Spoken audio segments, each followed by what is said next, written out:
We're live. Good evening, everybody. Happy Friday the 13th, Friday, June 13th, and welcome everybody to the stream.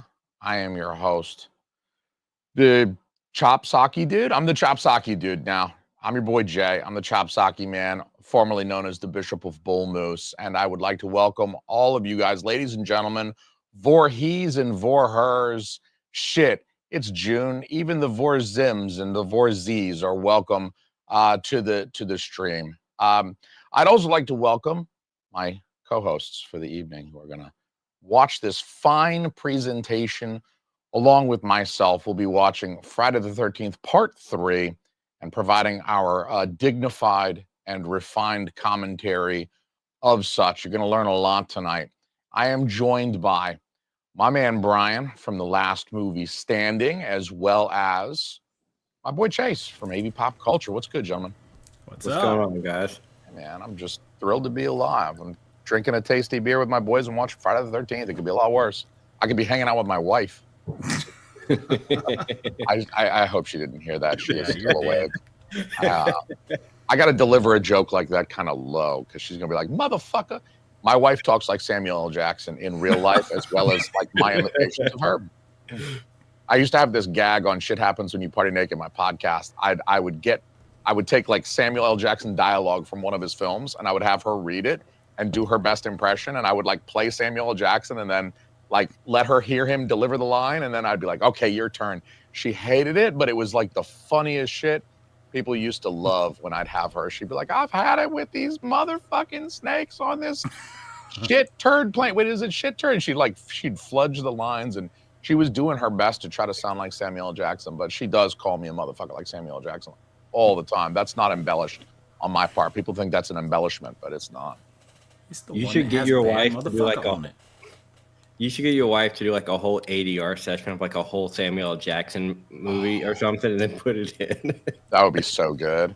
I mean, now that we're doing watchalong, that was years ago before I was doing like YouTube watchalongs, putting the video up. But now, if she was game, and she's not, she's absolutely not game. But if she was game to like sit right here next to me, she could do all the Samuel L. Jackson parts. Like you said, like the ADR would be great. I could just hit a button and she'd do the line. Damn. Okay, so we're watching Friday the 13th Part 3 tonight because it's Chase's favorite. He insisted. He told me he was going to get on a plane and arm wrestle me in front of my children if I did not agree to watch Part 3 tonight. So magnanimously, I said, let's watch Part 3. Yay, 3. I thought Part 3 fell a little low on your list, my friends. A little low, but you know, it gets hard, sometimes it does. Sometimes it do. Sponsored not by when Blue not when I'm drinking hard cider. You know, I'm living rough tonight. But this is actually 5.9 alcohol by volume. It's a local brewery, handcrafted Atlanta hard cider here. Yeah, there you go. It even says Atlanta. And since you're like 6'5" and 250 pounds, it ought to take you like only 13 of those to feel it, right?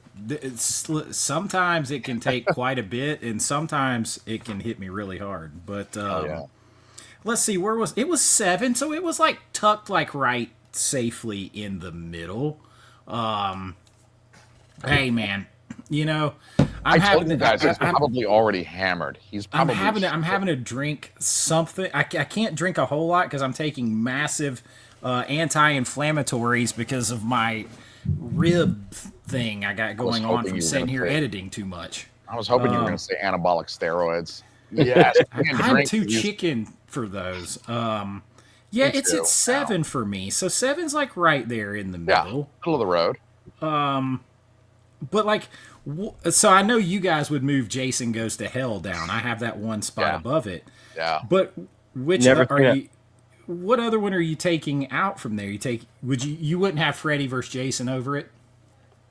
I probably would not. I really, like I was saying before we went live, I really like those first 3 or so. Sometimes I'll lump in the 4th one, Friday the 13th, for their like early 80s, late 70s kind of like the texture to them. Like they have a different look, almost in some places like a soft focus type of feel. And I just feel like they're they have a different feel than the later Jason movies that came after. So they hold a special kind of like really nostalgic. It's like looking through an old family photo album or something for me. So I rate those kind of high, but it's almost like an aesthetic thing versus the narrative is particularly strong. Or I mean, I like Jason's portrayal in part 3. I think he's at his most sadistic. He actually smiles at his victims and shit like that. And I like his physicality in part 3. But it's like the texture of those first 3 movies that like really does it for me. Like it's my fetish, I guess. See, for me, like I also have part 1, part 2, and final chapter, and I have the remake above it. Yeah. But like right there, you have part 1, part 2, the final chapter, and I have Freddy vs. Jason is and the remake are probably only slick ones I have above it. Jason Goes to Hell was still early 90s, so it had a little bit of that. But yeah, I mean, I definitely get the aesthetic on that. But it's like every time I rank these, I clearly have a couple towards the bottom, and I have a couple towards the top, and then it just depends almost when you ask me on the rest in the middle. Like, how am I feeling that day? How did I feel when I watched it most recently? Because I did this list like a year ago, and I went back after I did it today and realized it was different. Pretty, other than the top 3 or 4 and the bottom 2 or 3. Everything in the middle just kind of shuffled around differently. Yeah. That's why I was telling Brian earlier that I like to do like tiers, where it's like I don't have to rank all 12 of them and try to decide like, well, do I like 4 more than 3? Well, if it's like the third Tuesday, then maybe I like 3 better. But then if it's like this, so it's like it's too Sophie's choice for me. So here's the top 3 or 4 that I'm gonna watch every single time. They're like the ones that I go back to again and again. I really love the middle ones. Are like, yeah, I dig them. If they're on, I won't turn them off. Like AMC's showing them. Sure, I'll watch the rest of it. And then the bottom tier is like, yeah, every decade I'm good. Yeah, I caught a lot of heat for having the remake high, and for not and I have Jason Goes to Hell right there at 6. It's right basically in the middle, and I caught a lot of grief for not having it at the bottom. Yeah, but I actually like that movie. I genuinely like it. The remake's top for me, but the remake's one of the first ones. Is literally the first Friday the 13th I saw. So see, it's top for me. It's number 1 for me too. And I saw a shitload of these in the movie theater. And I realized that today when I was going through the list. I saw a lot of these in the theater, and I was impressed how many you'd seen in the theater. I know, but we were always allowed to see stuff. Like we didn't ever have, and I had that having an older brother that's like almost 5 years older than you, kind of. And then we hung out with my uncle who was 9 years older, so we just I got drug along. I was allowed to go with them on everything, so I got to see a lot of these in the theater. And so a lot of people will be like, "Oh, you got Friday 13th remake high. You don't know what the old ones were like." I'm like, "Yeah, I do. I just happen to like that one." Yeah, and I think that's perfectly fair. I like I said, it depends kind of like what sort of like where you're at when you see a movie.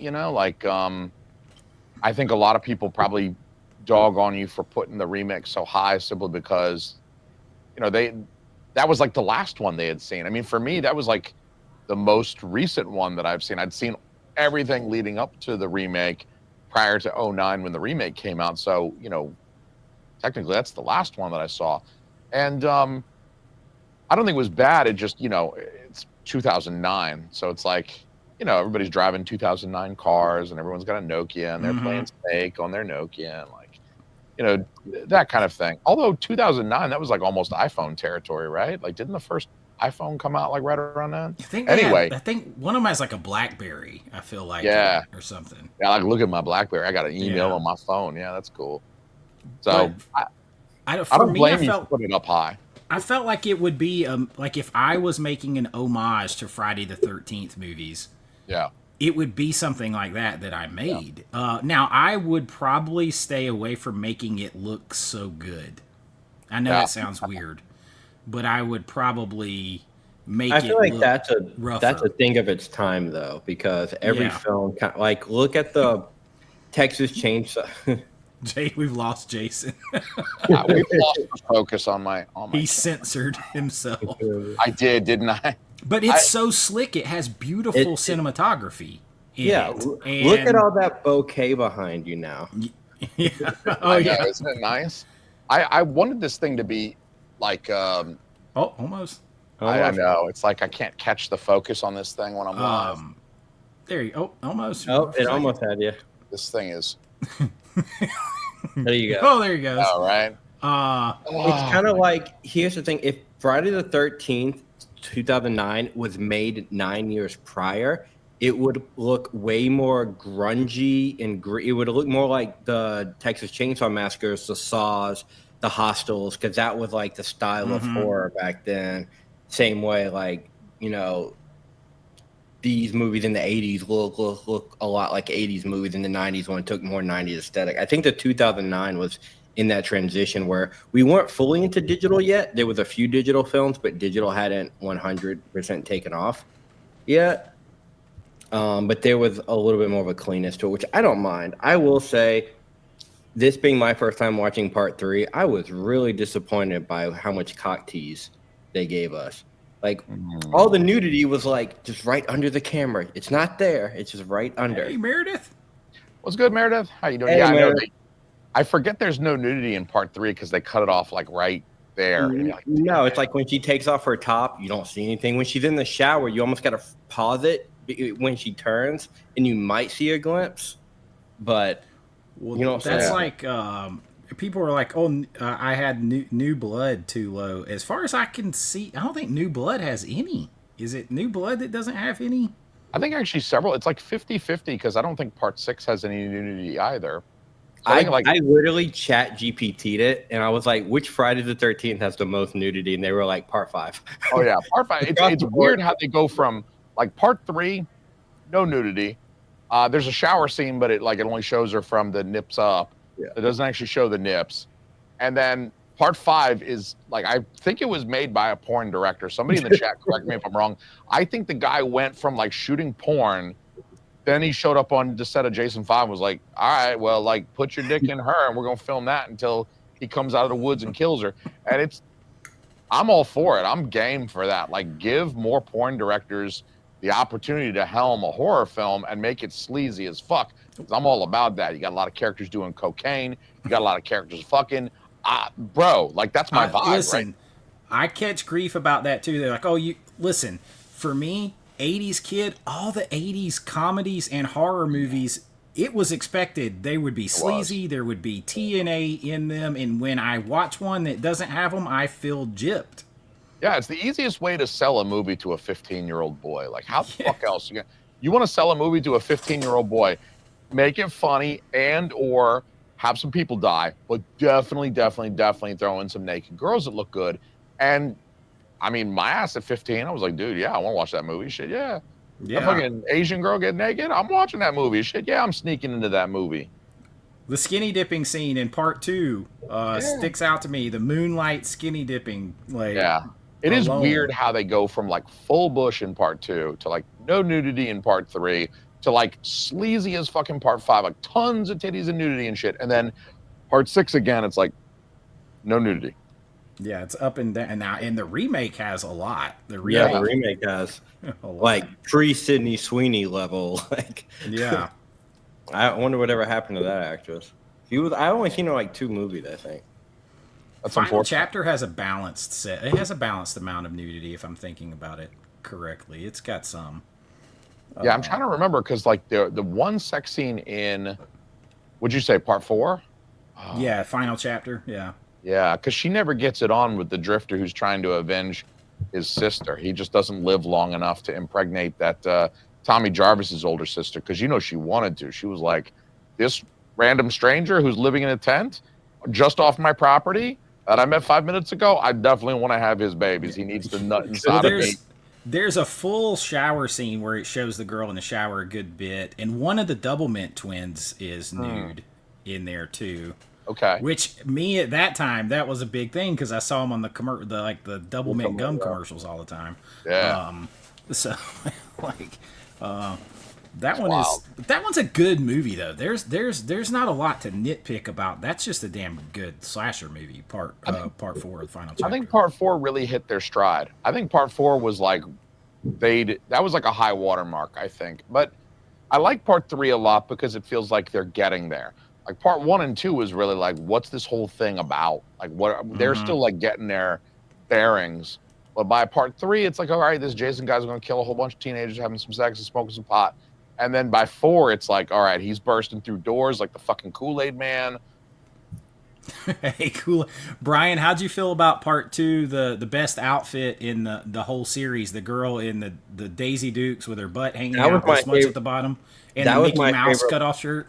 That was my favorite part. I like that more than the skinny dipping scene, only because it was a little too dark for me. I was like, oh, why can't this be like a daylight scene? You need the 4K. You need the 4K. I saw it like I've never seen it before. I probably watched it 10 times, that part. You call it 4K. I call it Bush K because that's what I'm fucking seeing in that. You do. You see way more, man. But you can tell the difference from 1 to 2 just with that one shot. It goes from, no real sex. I mean, there's some sex stuff in the first one, but then it cuts to this close-up of a booty walking. And we get it's a guy's POV. He's looking at her, but the camera's just like, I'm following the booty. I'm following the booty. That was my favorite. Man had good priorities. Mm-hmm. He knew what was up. But I will say, I didn't so much like the campers in the second one as much as I liked the campers in the third one. But I think I like the movie. I like the second movie better. I do have a question about the third one. And maybe I missed this, but did Jason just show up in the hockey mask, or did we actually see him find it and grab it? I don't think we don't see him find it. Shelly's got it. Yeah, Shelly had it. And then Shelly goes in. You don't see him get killed. You just see like the aftermath. And then Jason has the mask. So you don't get that, like, you don't get the music like dun, dun, dun when he finds it, because at the time they're making this, they didn't know. They didn't know at the time that it was going to be so iconic. Like it was going to just become like this horror. Like you see the mask, you're like, oh yeah, fuck yeah, Friday the 13th. But that's now. That's decades of time. Do you think, and I'm asking this as a newbie, do you think they picked a hockey mask based off the conversation in part 2 where she's trying to seduce the dude and they're having that whole hockey conversation?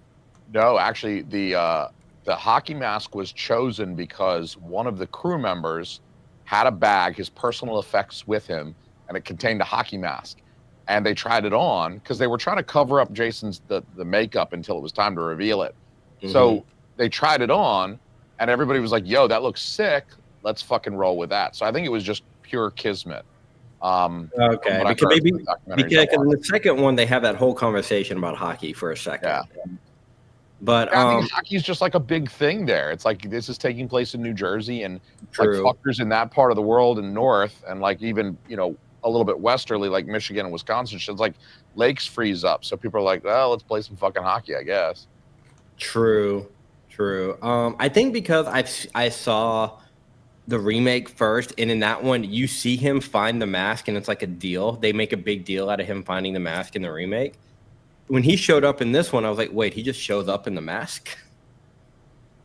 Yeah. But I didn't get the payoff later where we see Shelly come through in his next cut.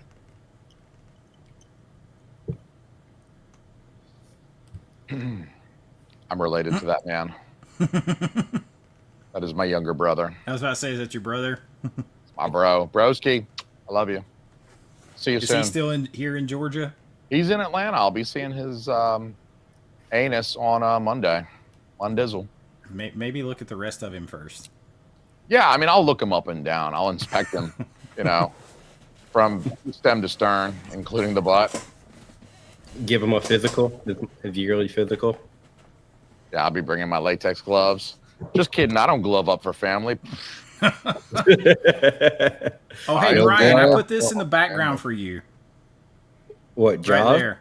Yeah. Isn't that always there? No. It's part of my rotating summer blockbuster movies background.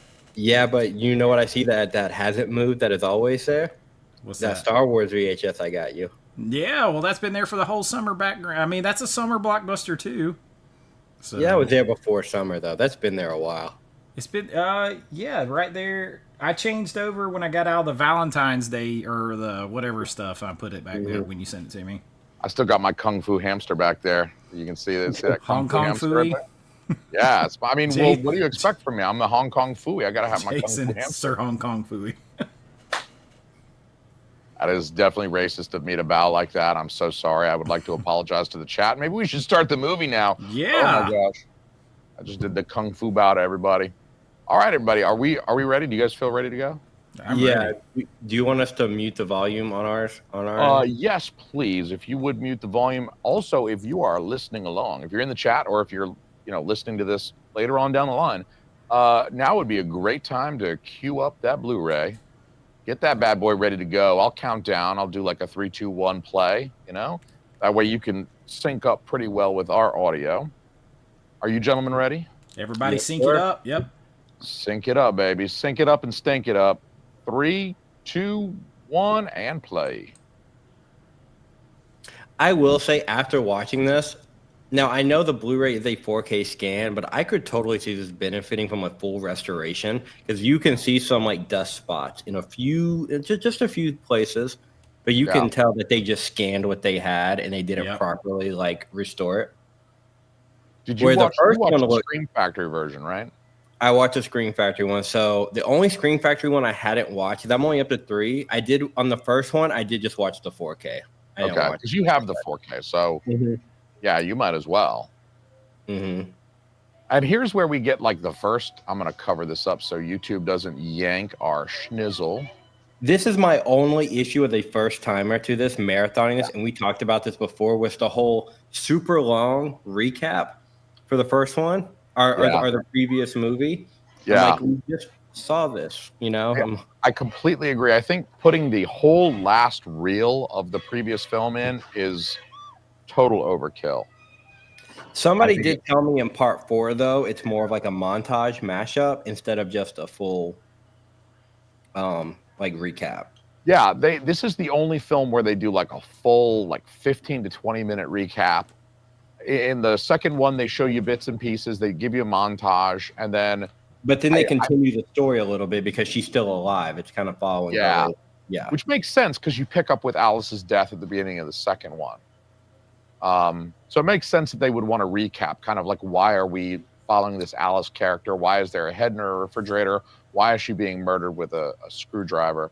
I'm sorry that Ginny here. That's what's her name? Steele. What's her first name? Amy Steele. Amy Steele. That's Amy Steele, the blonde-headed broad. And is that her stage name or her real name? I think that's her real name, but I haven't inspected her birth certificate, so I can't say for sure. But like, she goes by Amy Steele. I'm pretty sure. They were going to continue her story in part 3, but she declined to return, and so they just returned to a whole new set. And I thought it was interesting, Brian, that you said, I wanted to dig into this, and I'm glad I remembered to bring it back up. But I think it's very interesting that you said you liked the campers in part 3 better. I think in maybe part 1, but maybe part 2, I will give them the credit for having the most kind of well-realized set of campers. Like even the guy in the wheelchair, it's like no mercy, right? Like fuck you in particular, like Matt Michelle to the face. Like I don't care if you got no legs, now you ain't got no face, motherfucker. I mean, I thought it was savage of him. Like I'd feel bad as a serial killer. Like, I'd be like, I gotta spare the guy in the wheelchair, man. He's about to get laid and everything, dude. Yeah, I said that, like, you think he's going to be safe, and he's not going to be safe. And, I thought about it today when I was doing my list, but the Sackhead Jason is pretty much identical to the killer in The Town That Dreaded Sundown, which was a few years before. Yeah. But after seeing this, I finally get the artwork on the Scream Factory Part 2 artwork with the giant axe silhouette. Yeah. I finally get that because I'm coming from the camp where I thought Jason had a machete the whole time. Like, why is there an axe? He does get known for the machete later, but I think this first couple, he'll just use whatever's at hand. Oh, yeah. He uses axes. He uses pickaxes. He uses the pickaxes. Bow and arrow. He uses a goddamn harpoon in this movie. which is pretty kind of crazy because Shelley's like, he's got all these props, but then he's got like a real fucking harpoon that actually fire. You know what I mean? It's like everything's a prop, right? Even the knife that he pretends to stab his buddy with is like just a fake knife, but he's got a real fucking harpoon that poor broad gets shot through the eye with.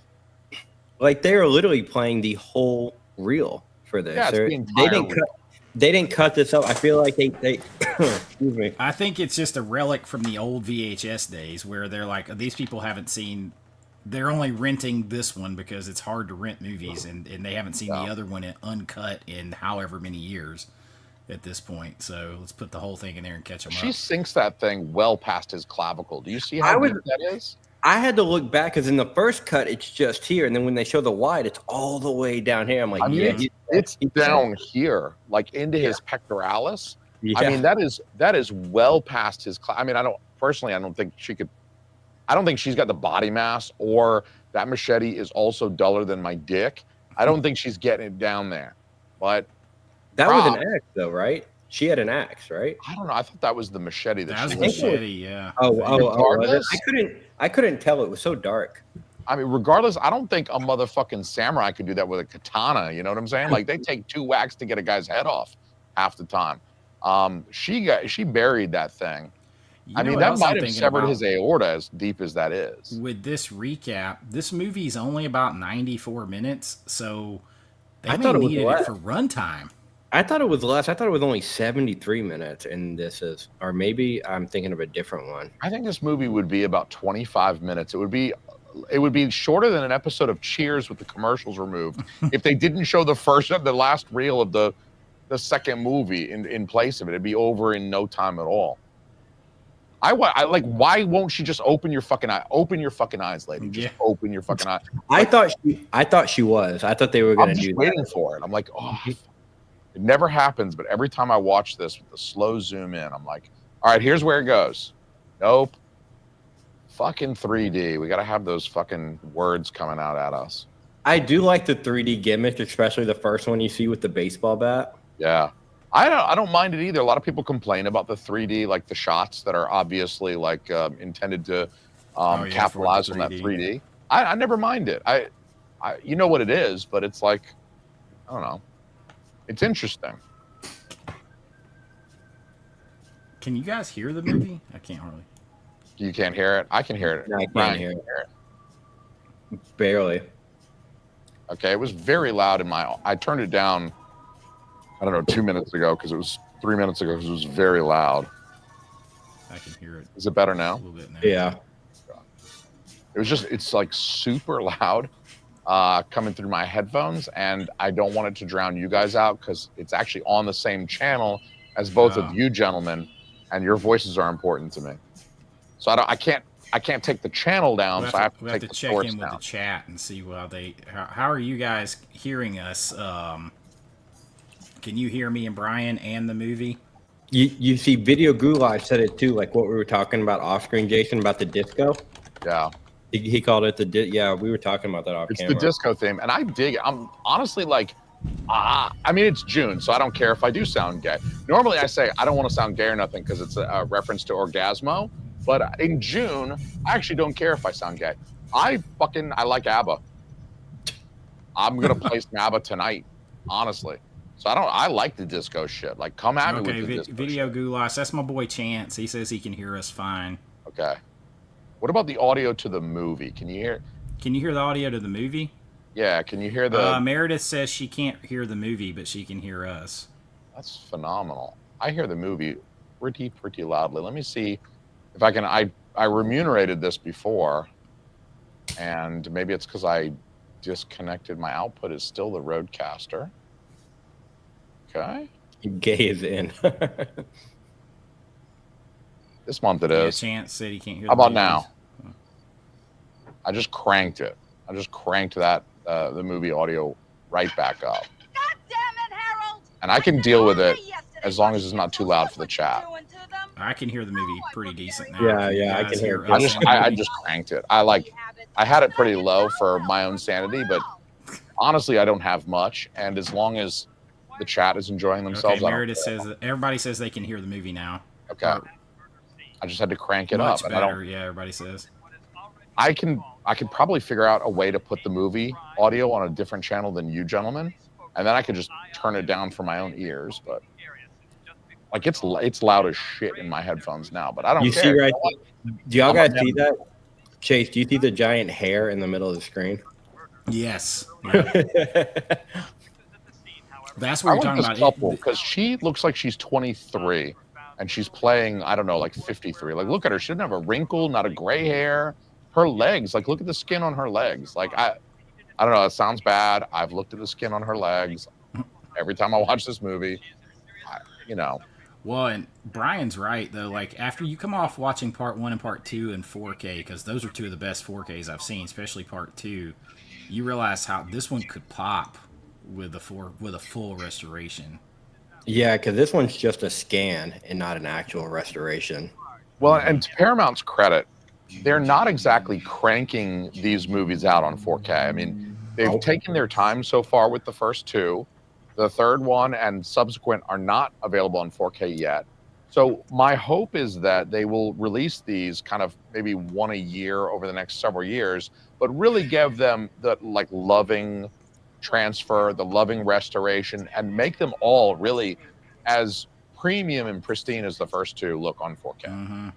Well, they still haven't released a second individually in the U.S. outside that scares package. I know. I want a steelbook like they did with the first one. They just need to be consistent with their releases. I need consistent releases so that they all look.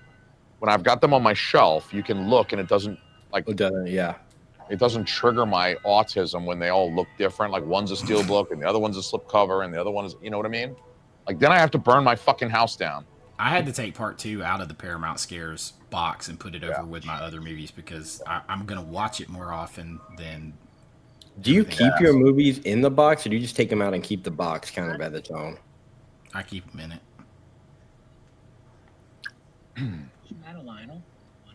What do you think about this this couple here, Brian? I was literally about to ask you, do they seem like a married couple, like a real No, couple? they don't. He seems like her dad. Like, look at him. He looks old. Look at her. Besides the curlers, she looks fucking young. But I love how she's just such a bitch and he's just such an idiot that you're like, just fucking die already. Like, come on. You're like rooting for Jason. You're like, get in here, kill these two fuckers because I'm tired of watching this guy drink the orange juice and put it back on the fucking. He drinks the Sunny D and then he puts it right back on the shelf. But it's also something I love about this movie too. Like, look at this little like bodega that he runs. You know, like I like that he just pops it open, eats a few peanuts, and then puts it back on the shelf. Like that's what we did in 1982. It was totally normal. Like we didn't have health and safety standards. It just feels like a totally different world. You gotta open these donuts or the Sunny D. Dude, the donut is already open. Like he's been working on that pack of donuts. Like he's got all that fruit back there, but nope, he's going. Yeah, he doesn't want a banana. Look at how those bananas look old as fuck, dude. Well, look how fat that rabbit is. It looks like Chase's cat. Thing's huge. It's funny seeing that Campbell's hasn't changed their logo on their food. That logo is iconic. Andy Warhol made sure that they are never going to change that logo. In 400 years, when Jason X is real, they still won't have changed the logo. Because Andy Warhol. Tomato soup will still look the same as it did in 1950. 100%, because Andy Warhol, man. Video goulash, my buddy said, Big Lebowski learned grocery store etiquette from this movie, from Friday 13th. Didn't Big Lebowski buy it, though? Like, he sampled it, but then it shows him at the checkout, right? It cuts to him at the checkout, like, yeah. Well, that's making just the purchase? Like your opinion, dude. I mean, you could... It's like your opinion, man.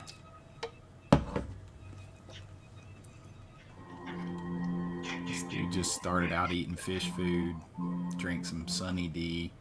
He kind of looks like Mario. Oh, shit. How is that not loud as shit for you guys? It did get loud for a second. It got loud right there. Yeah, it got loud right there. But not like wild. Not like painful loud or anything. I think it just inverted a little bit. It was loud. Clenched my butt. It was loud. The wife kind of looks like Mia Goth a little bit. Fucking Jeff is in the house. What up, Jeff? What up, Jeff? I love how his stash is like right there. That is a dirty ass bathroom, Dude. Ain't no Just way. watching him in the bathroom, like just fucking come kill him already. Like He's already given up on life. Just kidding.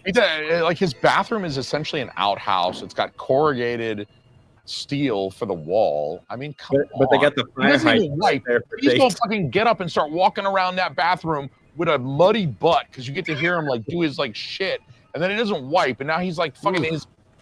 It's just so gross to think about. Like, wipe your ass before you die, at least. You know? I know. Ugh. It's yucky. It's so yucky. Just please It's clean got to yourself. be itchy already. Oh yeah, itchy already. And you know it's. Just look at the toilet. No. No, I've seen toilets in prison that look better than that. I mean, at that point, I'd rather just dig a hole and shit in the ground. You know? Yeah. Hover. Just hover Yeah. over the hole. I've been camping before. Like I said, I'm an Eagle Scout. I shit in the woods plenty of times. You just dig a little hole, and guess what? I would wipe my fucking ass too. I got my popcorn. I like how this guy gets it right to the chest too, not to the head, right to the chest. Spoiler alert, Meredith hadn't seen it yet. Meredith. She spent all day yesterday and today catching up. Look at her. She can't be older than 30. There's no way that actress is older than 30. No way. No, she's not older than 30. Ain't no Those way. curlers, man. It's just the curlers. They're trying to age her with the curlers, and I don't Mhm. believe it. No one wipes their ass in 80s horror. It's true. Well, homeboy in part 5 that gets killed on the toilet, he hadn't even got up off the toilet yet before he gets killed. And I love the bop he's singing. I can't wait to do the commentary for part 5 because he's like, and then he fucking gets killed. Like, I'm vibing, and then he's dead. If you like think about how much we've escalated since with toilets since Psycho, which it was a big deal that they showed a toilet in Psycho. Yeah. And now it's like just shitting on a toilet. That rat has red ass eyes. Oh my god, that rat. Rhino rat. Ain't no way. When I first saw this, I'm like, how did he miss his hand? This dude just stabbed himself in the hand. That baseball bat, 3D effect. I debated if I should get the 3D glasses out for my first time watching this. If I should watch it in 3D mode. Dude, if I had 3D glasses, I'd be wearing them right now. I thought about getting them for the stream. Would it work? Would it work though? I mean, there's Probably an option not. on the Blu-ray to watch the 3D, but does your TV? Can your TV play it? Do it? Like I don't know because it's fake 3D, you know. So I think it's just different. I don't know. I haven't tried. I I'm will trying to say figure out how old this. the girls in this movie are probably the hottest I've seen in the 3. and they have a nice sex wagon there. Oh, I'm supposed to forget. That van, that panel van. God damn it, Shirley. Why do you always have to be such an asshole? Oh, so Jay Diamond says that. Dude, Shelly's a turd. I gotta say, like, I like the campers way better in part 2. Shelly's just a Yeah, like, I like the he's Campers either part being too, a but- total dickwad or he's like, would you talk to girls if you looked like this? Like, being such a sad I little like campers bitch. in Fuck 2 and 4. girls. Yeah. Don't embarrass me. Just relax. Be yourself. You be yourself. If you look like this. That's what I'm fucking saying. Would you be yourself if you looked like this? Like, I don't know, man. Maybe, like, pull your head out of your own fucking ass and try talking to a girl. It's not that fucking difficult. Maybe trim up the fro. Honestly, that fro was fucking hot shit back then, though. Yeah. Like, in 1982, you were getting your dick sucked for leaving the house with a fro like that as a The white chick boy. in the green shirt is, and pink, green and pink is Mm-hmm. Just your basic old-fashioned Wood. mother problems. all 3. I'm still upset that in the first one, that first girl who got killed, the girl on her way to camp, died so early because she was the cutest one to me. Oh yeah. It's on fire! Hey, the- They forgot that the fucking Walmart Cheech and Chong are in the back of the van. I like how they're all like 17-year-old kids and like they're just randomly hanging out with these like 35-year-olds. Like, who? van. whose uncle is that? Like, who is he gonna molest afterward? That's fucking like, it's very weird. You got all these 20-year-olds, and then like, oh yeah, random 40-year-old couple here that just like to smoke pot. They probably Yeah, like if they borrowed were their- driving and like picking everyone else up, like you could maybe see it, like they're the transportation or whatever. But no, they're in the back getting high. Like what? Like that guy is stuck in 1973 for sure. Hey, Chris, Oh, that is Chong, 100%. Yeah, they're like low rent Cheech and Chong. And this guy reminded me a little bit of like a young See, Keanu here Reeves. she reveals she's pregnant. You guys heard that line where hey, let's the chick in the Yeah. middle there, right there on the left, she Mhm. reveals that she's pregnant. And it's like a detail they talk about. Like, she says, you would do that if you're pregnant. There's a few more lines later on where she's like talking about how she's pregnant by that dude. And it's a weird detail in this movie, but it's like they included it. It's important. It's mentioned in several lines of dialogue. She's not showing yet, but it's like she does get murdered later. Spoiler alert. And it's like, are they setting it up to like, I don't know, maybe you think she's safe because she's pregnant. Jason would never kill the little baby Yeah, or there's whatever. really But no other reason. I can't think of any other reason where it comes to any like point in the movie. So why? I don't know. I do love this Super Troopers moment right here. yeah, 3D. snozberries taste like snozberries. I say that to my kids all the time, and they're like, "What the fuck are you talking about?" And I'm like pretending to be high too. I'm like, snozberries taste like snozberries. Like, one of these days, honeys, we're gonna sit down and watch this movie together. I tell them that. I'm like, it's from a movie. You can't watch it yet because you're 5, but I'll show it to you eventually, and you'll know where it's from.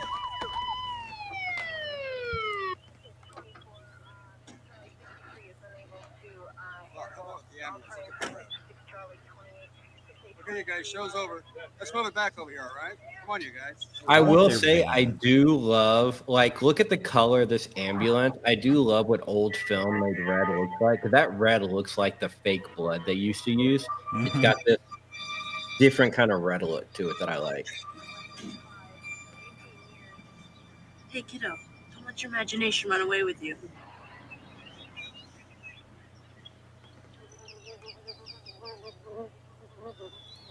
There was the rabbit, huh? I feel like every shot in this movie had a dirty lens shot. Chris! Yeah, for sure. Man, what? Stop! Is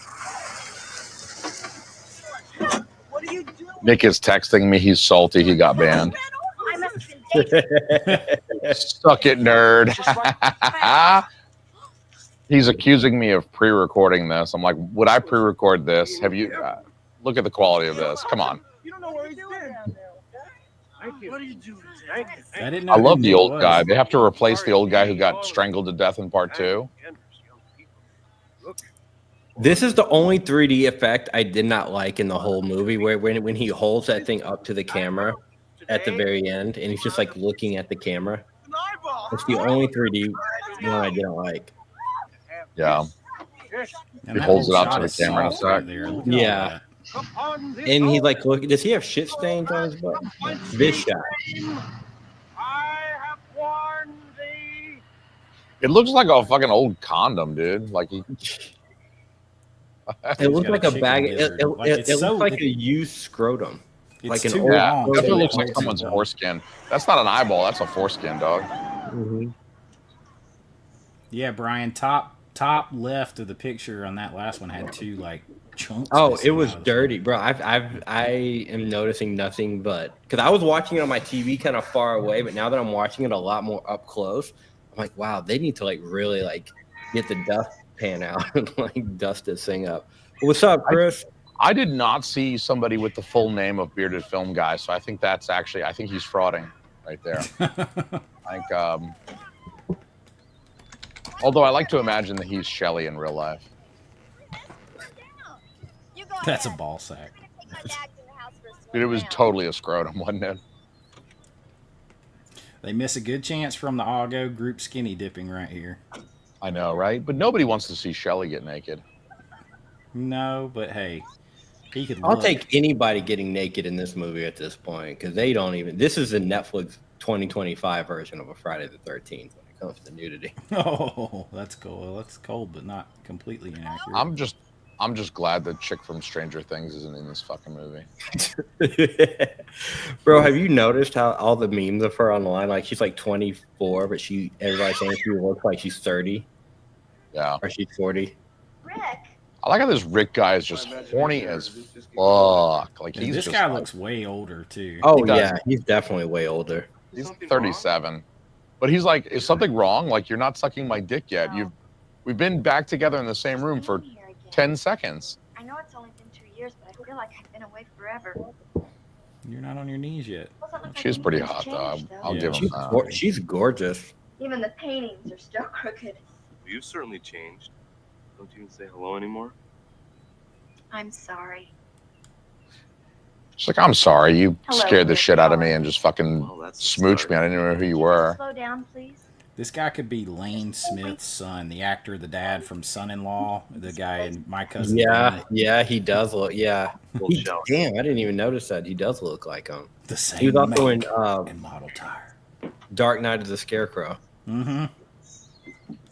Oh, and now she wants a piggyback ride. This is a Now, yeah. As long as his what's penis crazy. is pointing away, she's okay with physical contact.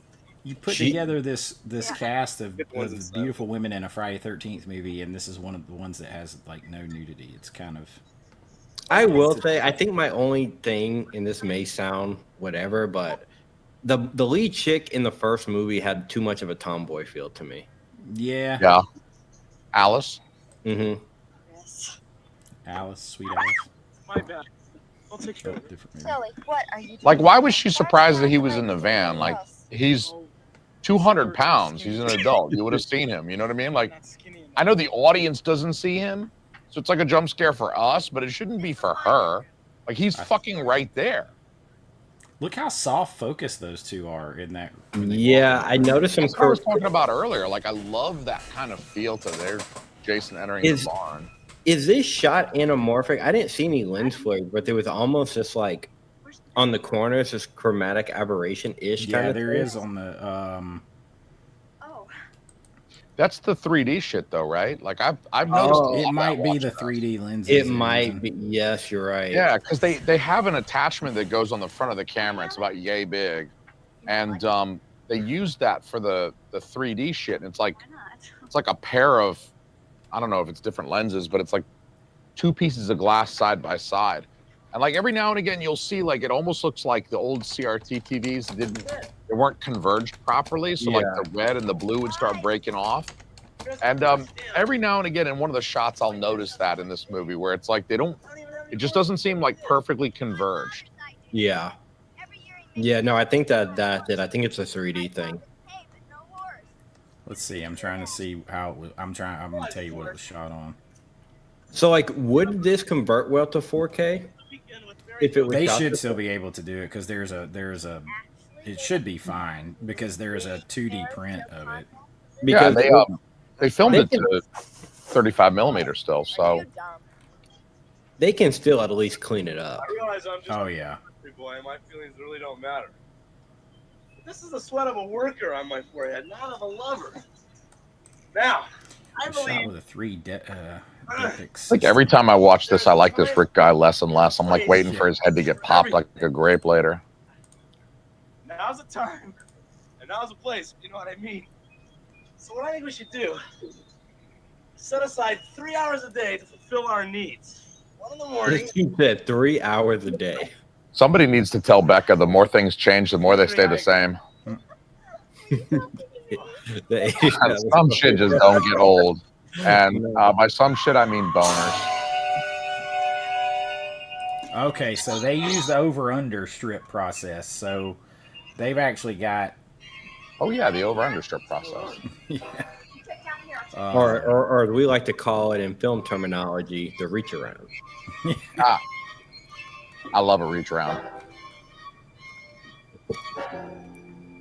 So they only use they only shot 3D stuff for the actual shots that are in 3D. The rest of the time they just shot it. So it's only a little Which bit. explains why I only noticed that like that weird convergence effect in certain shots.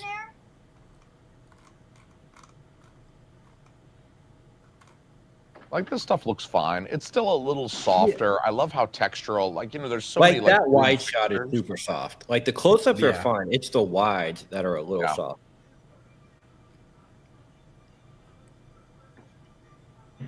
Like old Shelly is just in the fucking closet jacking off. This fucking guy. Yeah, I was rooting for Shelly the first time I saw this, but I guess the more I see it, the more I'm just like, yeah, no.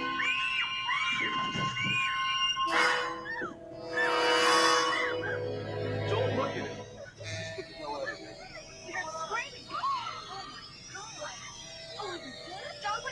Don't move him. Tubby belly. I guess I fooled you, huh? That would have been a great little detail if like they just all got so fed up with Shelly that like one of the characters or all of the characters just kill him. And then like Jason comes in and kills everyone else and covers up the fact that they all fucking murdered Shelly. What's that scene? Isn't there in Scary Movie 2 when they're all Scary Movie when they're all killing her in the theater and he's just sitting back like watching like they're doing it for me, you know? Oh shit. Okay. I must be part 2 then. I think that's Scary Movie 2. Yeah, because it's the ripoff of the Jada Pinkett Smith when they're in the theater. Yeah. And everybody's just stabbing her and he's just sitting back chilling like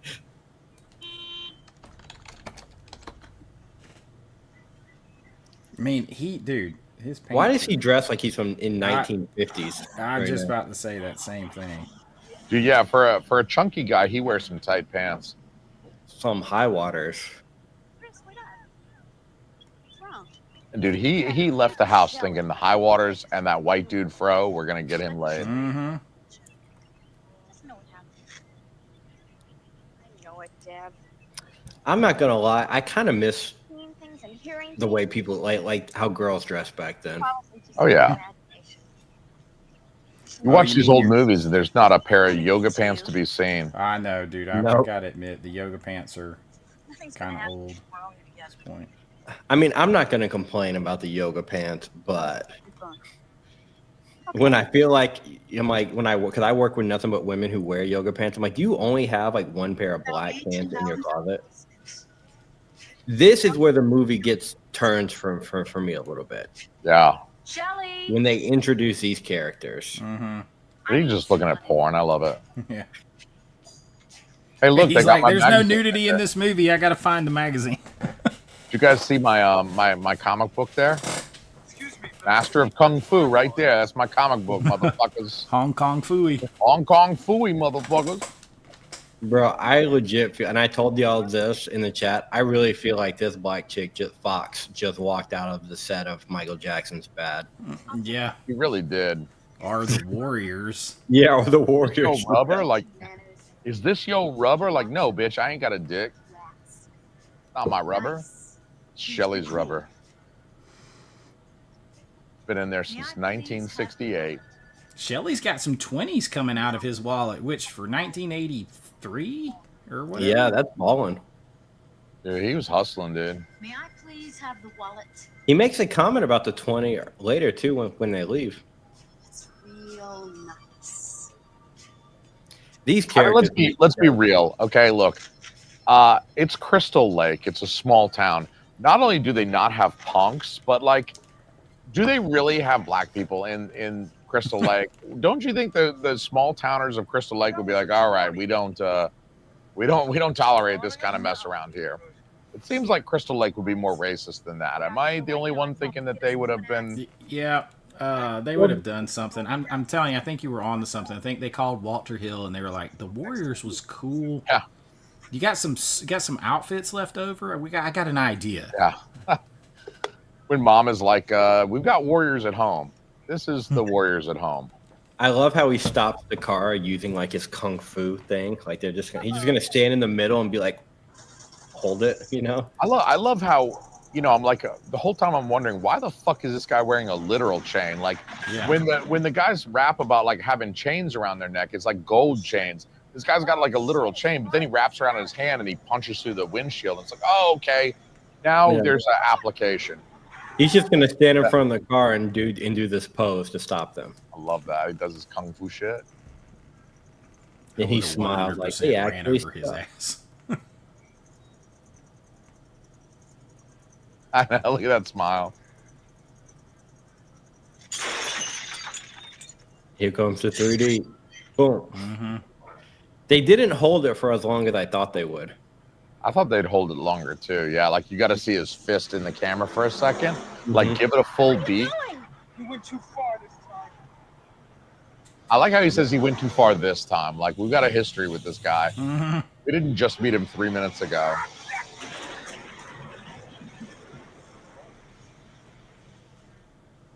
I did it! I did it! I did it! It's like This literally a alone- horse town. It's like That was great. That that's the one alone, I love she about should have the given. first couple. She the should have first given couple him of something for that. She should. Yeah, she should have. She should have blown him on the way back. I'll be honest with you. Oh, here's more 3D. Yeah, the Yeah, like- yo-yo. I He's like how just he trying- hits he's his just baby trying to mama get it. right on the face of the yo-yo. Hey, you better watch out with that thing. He's just aiming to put something in her mouth right now. He's just aiming to get it. I'm warning you, Andy. I'll break your string. Bro, as soon as she has his kid, it's gonna be the last time. If he was real slick, he would have done like walking the dog down her chest or something. Yeah. And then use the yo-yo to pull her bikini off. Yeah, And exactly. then we would have gotten our titty shot, right, Brian? Yeah, we would It have. doesn't look like lay out in the sun weather. No, it Or does not. spot. Understanding with motorcycle. Yeah, where's the lake? Yeah, but So Becca C likes the tight jeans on Shelly. I think Oh, that's Becca, okay. you I'm liking the not tight gonna jeans, judge. Becca? Who else You know likes who- them tight jeans on Shelly? Who else wants to see Shelly's camel toe? His male camel toe. Yeah, I You want to know see that who camel he- toe. Want to see his moose knuckles? Yeah. I want to see You know that who scrotum he- get split by them tight jeans. You know who he's dressed as and looks like? And it just clicked to me. Do y'all remember that movie It's Pat? Yeah. Oh it's God, Pat yeah. He's From Saturday Night Live. I love From it. Saturday Night Live. He looks just like Pat. That was when you could joke about. Yeah, he does look like it's Pat, actually. That was when you could joke about like not knowing what sex and or gender a person was, being Yeah. weird about it. Like, It Now it's wasn't like Ace Ventura where everybody just puked. yeah. He's got the plunger. I'm looking forward to getting that steelbook. Yeah. Go for a swim. I don't know. Oh, come on. I like how she's pregnant and she's Nobody not else- like dipping You can do pickles in whatever you ice want. cream right now. Nobody will see. Sounds disgusting.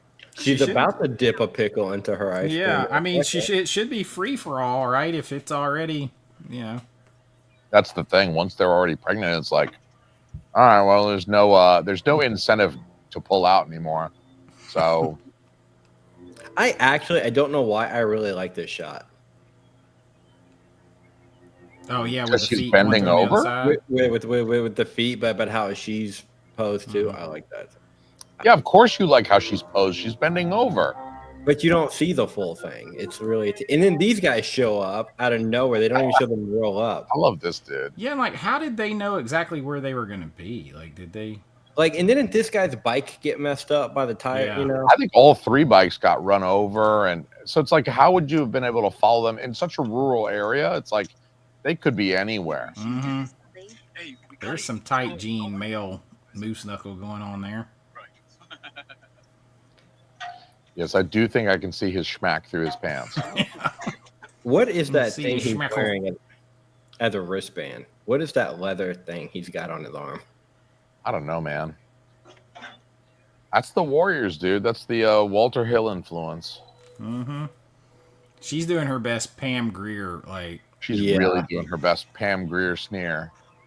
I call it the Pam Grier sneer. It's like what she's doing with her mouth and her nose, kind of like, but it's definitely, she's no Pam Grier. You look at 70s Pam Grier and you're like, Yeah. Pam Grier would be revealing a lot more. Yeah, Pam Grier would have walked straight up here and pretty much nothing. Yeah. That red shirt on Pam Grier would be like a very low V-neck or something. Mm-hmm. exactly. I like how she's like, I'm going to ruin your hay. I'm gonna kick this hay over. You ruin my day, I'll ruin your hay. This I'm whole sorry, like I just like it subplot when with I'm them, I just Yeah. don't like. Like Mhm. you can cut this out the movie, it would probably be way better to me. Yeah. But But if it would again, be- if you if you cut this out of the movie and the opening reel from part 2, and you've got a 60-minute film. Again, it's shorter than an episode of Cheers after the commercials. I kind of like it though, because it's like, I don't know, dude. There's just something so ridiculous about there being like a group of 3 punk would-be motorcycle gang members in fucking Crystal Lake in the middle of like the most rural backwater one-horse fucking town that you can possibly imagine. Hey, it's 1982, and even we have a small group of punks that are going to terrorize the local kids when they come in with pants that are too tight and a Jew-fro. I love it. I love it. It's just so stupid and unrealistic that I have to love it. Video goulash chance. Look at this stuff. Isn't it neat? Yeah, she's just walking around admiring everything. Video goulash must have daughters as well. Chance, do you have daughters as well? Because that obviously that tickles my Little Mermaid funny bone. And I've got 2 daughters. We watch Little Mermaid. It's cool. I love Little Mermaid. I ain't gonna lie. I do love me some Little Mermaid, man. She's out of focus big time. Right? Right, yeah, like completely out of focus. I'm hoping she's going to come into focus here. Yeah. There we go. Yeah, She entered the focal distance. You know what I mean? Like she started outside of the focal range, and then she entered. They've got a really unsure DP on this. He's like, I can't rack focus of that, so she's going to have to walk into focus, man. Either that, or someone's trying to be artistic. They're like, I'm working on fucking Friday the 13th, but I wish it was Citizen Kane, and I want to make an artistic statement, but this guy just wants me to film titties and murders. Get off. She's gonna land in focus. Just watch. I like how one of the punks is just like totally bald. He's like balder than my accountant. That guy's got less hair than my fucking tax accountant, dude. Shit. Like he's got a what is the bandana? Like I don't like. That dude needs. I love that. That's like it's such an 80s thing for me. It's like I've got to have bandanas. I need to have one useless bandana tied around one of my appendages, and then I got another useless bandana hanging out my back pocket. Like, there's nothing scary about this dude. I mean, I get that, like, they're all supposed to be younger, but, like, if this dude came up to me, I would have to, I'm going to do something. I would have to control my laughter. Bro, like, my dick weighs more than this guy. Look right? Like, I'd be like, dude, take a swing. I'll let you hit me. You're going to hurt yourself when you hit me. Like, he's got the vibe of what's his name from Crybaby, that rock star who was like the grandpa. Yeah. Iggy Pop. Was it Iggy Pop who played? I love Iggy Pop though. Like, I'll be right back. I'll let my 14-year-old come handle you. Well, your 14-year-old is also makes Jason Voorhees look like a midget. So yeah. I would let your 14-year-old handle shit for me too. He'd be my bodyguard. I do like this 3D shot with the ball hanging out right here. I don't know why she's got Davy Crockett's hat fucking hanging out of her pocket either. She's got 2 of them. That kill happened off camera. I like how he has to reach back just to be sure. Like, is this sticking out of the bathroom? Because if it didn't, maybe I'll be okay.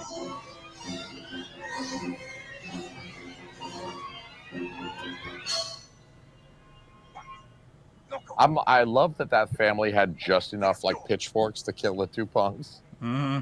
Like you don't have to pull one out to kill the other guy. It's like they've got like 4 or 5 pitchforks. Actually, we could kill a lot of people with these pitchforks.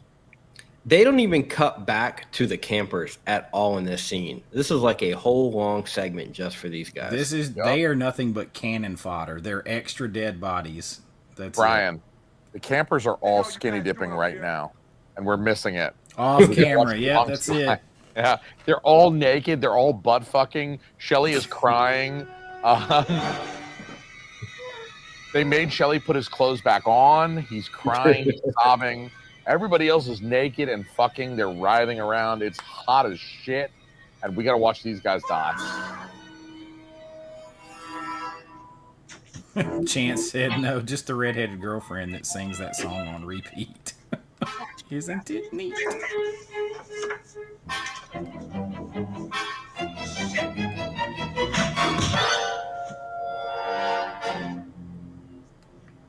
They cheated a lot of the kills here.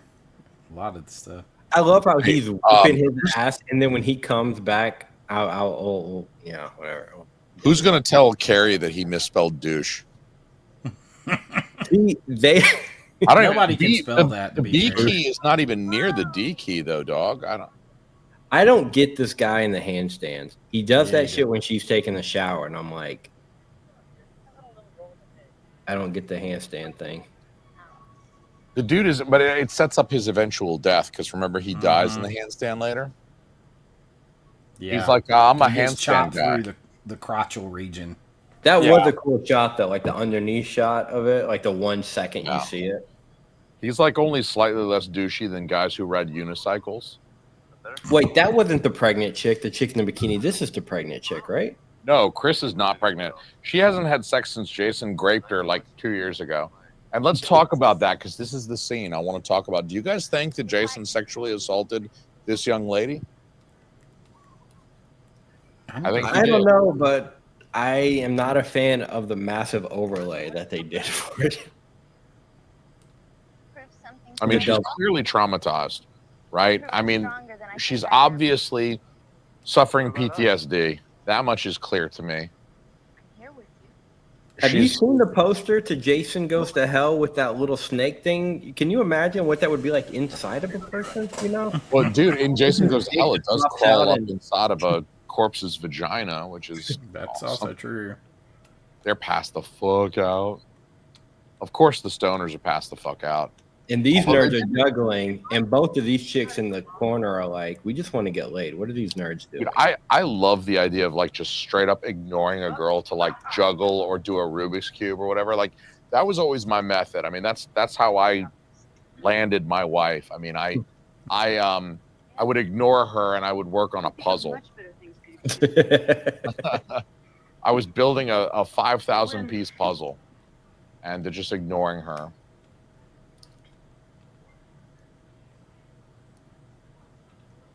Here's your shot, Shelly.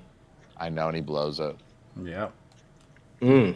At least he takes the time to appreciate. He's like, she knows what she's doing. Yeah, she does.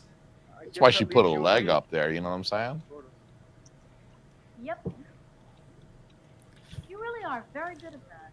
At first, I thought she was going to pull her pants down and like warm her bum by the fire because of how she was kind of standing there positioning. Yeah. It makes a lot of sense. I like you. I like you a lot. Shelly is, I was thinking that maybe... I feel sad for the guy.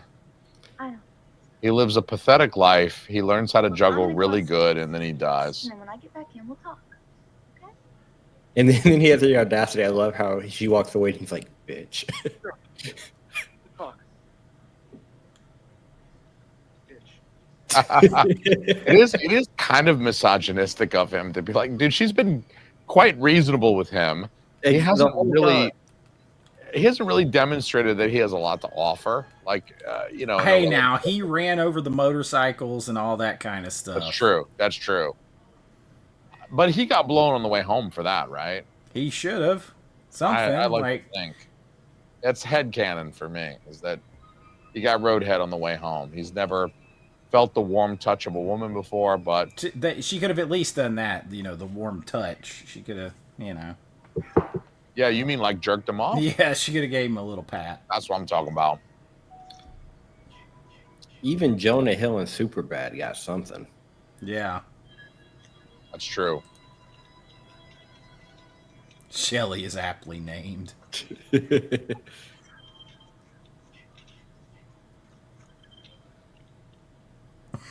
Chance, he's gonna handstand, walk into a salon, and get his. This part pissed me off so much. I had to rewind it to make sure that they really cropped it out like that. I know how to do it. Yeah. How do we do it in the hammock? How do you do it in the hammock? You don't. You do it on the floor. How do you take your top off and not see if it show? was cropped? No, I chat GPT'd that. I swear to God, I chat GPT'd that to see if there was a I full love screen your version. commitment to nudity in film. That There's might be no my full favorite thing screen. about you. What can I say? I will say, from a casting standpoint, that the three girls maybe look too similar. Similar, yeah. I'll give you that. I do get them. Yeah, they're all my type. It's terrible. They're all that. Yeah, there's no. There are different characteristics in any of them. Like they all look the same, they dress the same, have the same haircut. I will give you that. That's very true. Yeah, but none of them look like tomboys. No, they're all beautiful. I get confused. It could be easily confused. It's easier to confuse people with that than you realize. You have to always take that into consideration. Her mom slapped her. Dude, when she said that, I started laughing because I remember the first time my mom like slapped me and it being like, "What the fuck?" Like, oh, your mom slapped you. Let me introduce you to my mom and my grandmother and everything else. Bless you, child. My mom cut my face. my mom would throw something at my head. What are you talking about? I will say I do not. My mom beat me with a rubber hose. I don't like this like double exposure overlay right here. Yeah, the overlay, you think it's going to be like a dissolve, but then it just doesn't finish. This at all. And you're like, we're okay, all right, fucking finish with the fucking cross dissolve now. Here's the thing: if you were going to do that, she needed to be offset to the other side, like totally one side agree. Of it. Because there you've got all of the room there on the left of the camera there that she could have been offset, right? Yep. Part of me feels like that's where they cut it. They were trying to show that she was saying the whole thing in one take, and then they messed it up and they went full the dissolve, and then they cut back because they don't do it again. They just leave it on this long shot, which I don't like. This whole back incident is so manufactured too. Like it comes out of nowhere else in the store. Like it really does. But it sort of explains her trauma too, though, right? Like it sort of explains why she's so cold to Rick, and she's so like skittish and jumpy about every little thing in this movie. Because she had this trauma here. This place is obviously like scary to her now, instead of being like her family home. Yeah, why would you come back? Also, it just seems like a cop out. Like, okay, halfway through the movie, we're gonna explain with a flashback why she's this way. Yeah. I don't know. I think maybe she got assaulted by Jason in a sexual way. I mean, he's been out in the woods for a long time by himself. A lot of people don't like that because it's like it's not really his thing to be like sexually attracted. Like, it almost seems beneath him. Like he's like this mechanical killer. He's not supposed to have these kind of desires, but I don't know, man. Like you said, he's been out in the woods for a while. For me though, because I've always thought of him as like supernatural. So like I never thought of it like that. I always thought that she was just interpreting it as being attacked by this guy. But you could definitely, the way he's attacking her, you could read into it like that. Which, if you do read into it like that, I'm not the biggest fan of it either. Because I don't think it makes sense for him. He's had so many chances with so many naked ladies all over the years. Like, why the one that's struggling and has our clothes on? Jason, who's known for killing people who have sex. Right. Yeah, no kidding, right? It's a little hypocritical. And then you have this moment where, the battery died. Let's move on. Video Kulash. Prime drama. I was maybe raped by a mongoloid backstory. Yes. Mongoloid. I was saying the word mongoloid to my oldest daughter one night, and we were like in her room. I was putting her to sleep and shit like that, reading her a story and stuff. And she's like, "Daddy, what's a mongoloid?" And I was like, "Yes, it's my time to shine. This is my time to shine. I get to explain to my daughter what a mongoloid is." So obviously I'm not like, using offensive terminology or whatever, because I don't want her to repeat it. But, I kind of explained to her that, I'm mongoloid, blah, blah, blah. And she was like, all of my friends at school are mongoloids. I pissed my pants laughing. I think I did shit myself a little bit. Because I was like, that was a perfect first use of the word mongoloid, kid. Made me very proud. There's a lot of people taking dumps. I was about to say the same thing. It's the shittiest Friday the 13th ever. Literally. I'm just waiting for the T-Rex to come out of nowhere and get this guy. Dude has been asleep from getting high. He wakes up immediately, takes a dump, and gets high some more. Like, I know, right? Heavy shit. Heavy This was shit my- is heavy shit. This was my dad in like 1969. no, oh, he didn't wipe either. I know. What is with people just shitting and then pulling their pants up and going about their life? I love how his underwear is yellow too. Yeah. Dude, my dick could be on fire and I would still wipe my ass before I fucking look for the fire extinguisher. Like, my dick could be on fire and I would still wipe my ass before I stop, drop, and roll. He didn't drop the joint though. Most important thing. So I gotta say, like, people give me grief because they don't like the characters in 2009 remake. They're like, oh, I don't like the characters. Honestly, outside a couple of the girls in this movie, how great are any of the characters in this movie? Yeah, they all suck. Yeah. But that's the fun part. Is like you want to watch them die because it's like, yeah, fuck them anyway.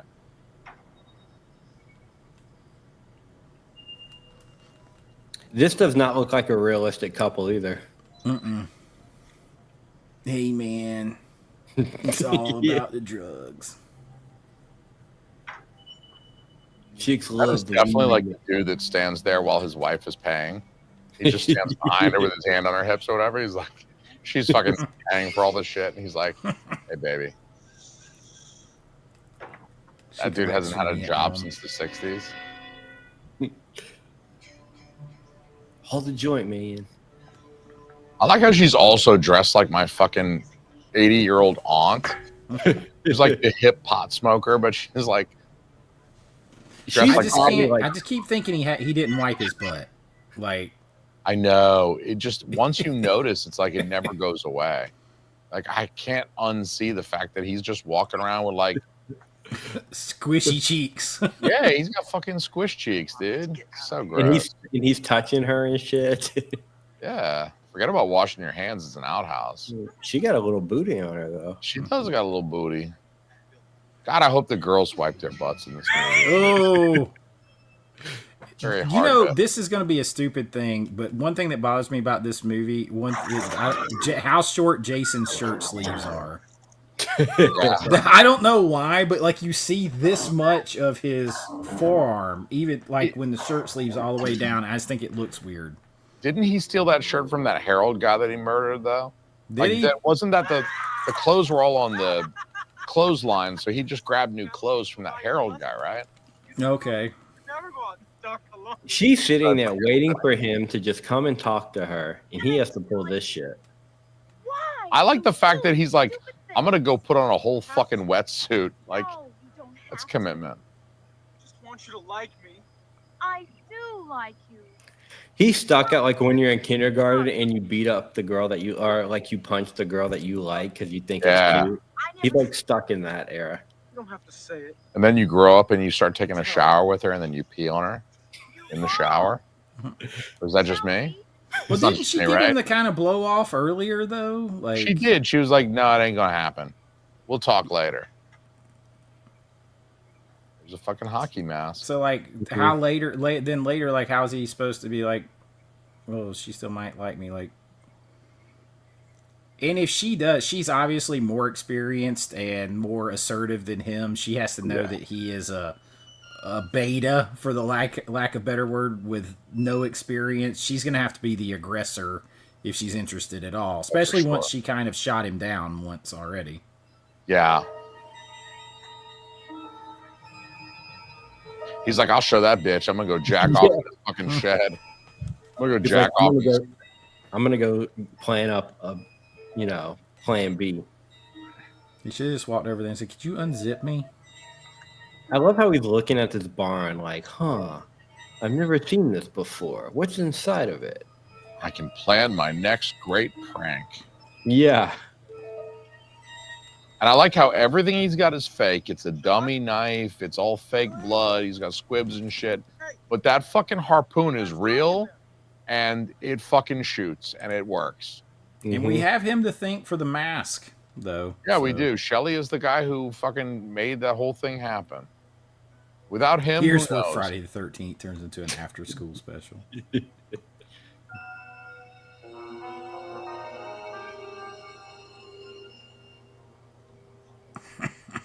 The chat is hilarious. Man. Tommy's half-brother, Timmy Bong.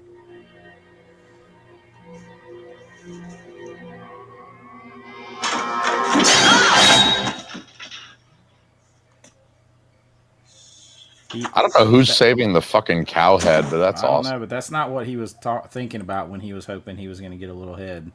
That's what we call a farm fleshlight, the cow head that you save. She still got his wallet. Well, she's looking at pictures of his nana, dude. Shit. Oh, like, look, "Oh, he's kinda- human. He's kind of cute. Look, that's a picture of his nana in the fucking wallet. Oh, now he threw his wallet in the water. Great.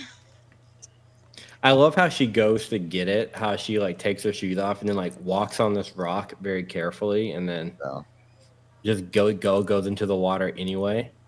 Gets those pink pants. Now, wet. in any other Friday 13th movie, you know damn well she would have got down to at least her underwear to go in there and get it. She'd have looked around and be like, I don't want to get my clothes wet. And she'd have gone in her underwear. I don't want to get my clothes wet, so let's show the audience my bush. Yeah. Pants are wet now. Fully clothed in a jacket in summertime. Here we go. It's not a prop harpoon.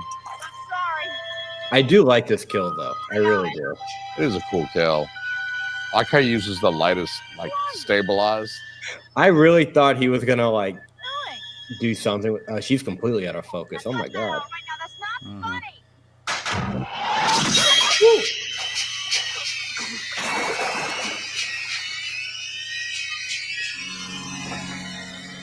He kills just you when drops it. Very he kills you when casual you have drop. sex. Look at him saunter off. Like, all right, that's cool. Are you talking about those sleeves? Yes. He stole it from a guy. I know, but it's like it's too much human-looking arm coming out or something. Well, he's pretty human still right now. Like, he hasn't died yet. So, But like, if you go back to the first movie, he's been dead since he was a kid and came back out of the water and shit. Like, I interpret that as like a hallucination. Is she missing a tooth? This fucks me but up. like, yeah, but I don't know. She looks good until this scene, and then I'm like, why is there that huge gap in her teeth? Like on the side there, it's very like Oh, smoky. I see. Yeah, I see it. Yeah. Where are you going? Taking a shower. Gotta try it sometime. Sex in a hammock does not seem comfortable. No, it does not at all. A hammock is one of those things that like sounds good on paper, but then you try. Oh, look, I saw a nipple. There's a titty. It's barely. It's only when she turns it. It's like just right off camera, and it's I'm like, just making sure YouTube didn't see that because YouTube. Oh no, with No, Jason it's right in there, the middle you of the won't. screen, so it's underneath the Yeah. blocking thing. Yeah, it won't show. I went back and I did a commentary for part one, and I went back and watched it, and there's like you can totally see nipple through the. I'm like, oh, YouTube never knew. They never spanked me because they still haven't noticed. It's still up on my channel, but there's definitely some visible nipple from my commentary of Friday the 13th Part 1 in 2023. I don't know She's why. pregnant. She says short of the beer. I don't know why this guy walking on his hands reminds me of that kid in the wheelchair from Dream Yeah. Master. Yep. I love the carpet too. Does it match the drapes?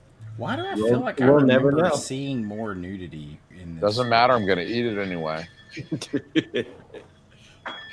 You do see a little bit more nudity right Yeah, there we here. go. Yeah, there we go. But that's about it. Hey, look. I mean, I'll take what I can get. Okay. It's the 1980s. I'm a young man. This guy, I do love this undershot though. I just Yeah. Right there. there. Boom. Here we go. Oh yeah, you see him a little bit more right there. Fooling around. You can I almost like see how all tan three of lines us are like, I get my fucking Bushnell binoculars. I'm like, I don't know. Fucking Everything's cool.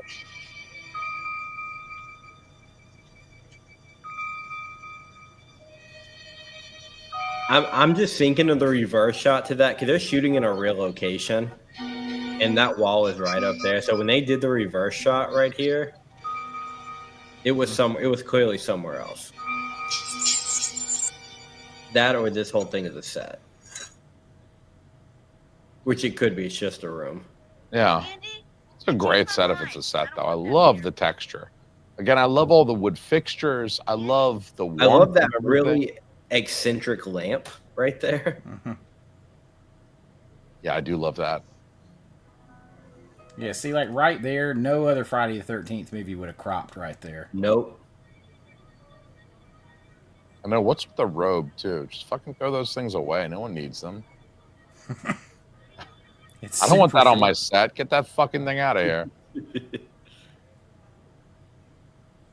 Andy? I mean, wouldn't the guy be in two pieces right there? Be fucking blood everywhere, too. Did you hear me about that beer? I'm pregnant. I guess I make it 2 beers. Make it a shot of whiskey. I'm pregnant, so I know I said yes to the beer, but please bring me a scotch. Are those Fangoria magazines? Yes, I believe Yep. so. She's like, I'm gonna finger blast to this.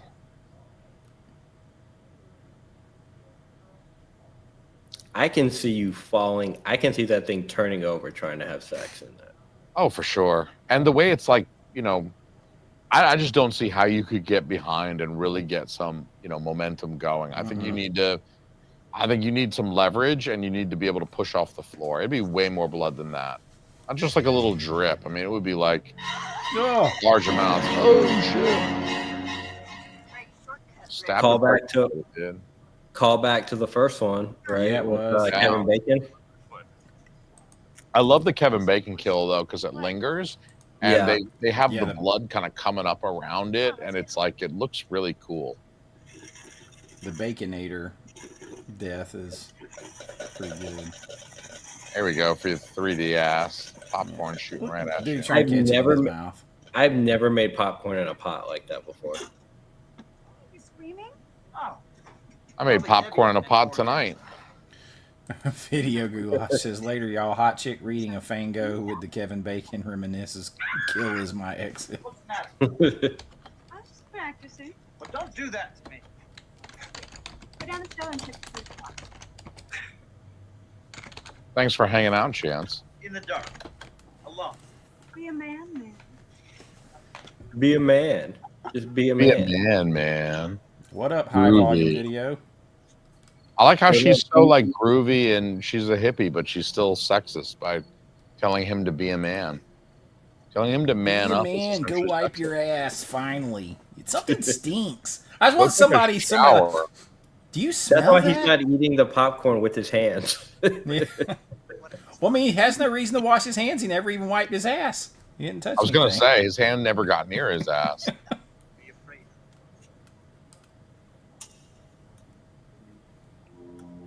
Just walking around barefoot. I'm like, tetanus shot. Tetanus shot. Mm-mm. No shit. Like, where'd your Jesus sandals, man? You're a hippie. Yeah, he ought to have some Birkenstocks on. Like, I'm into grounding, man. It's grounding. There's the waffle iron. Munchies later. There's like dead animals laying all around this place. That's a dead skunk, too. I love Can you- that. It's like me when I open up my pool. It's the most nudity you see in this movie right there. That Uh-huh. post. A drawing of Marilyn Monroe's butt crack. Mm-hmm.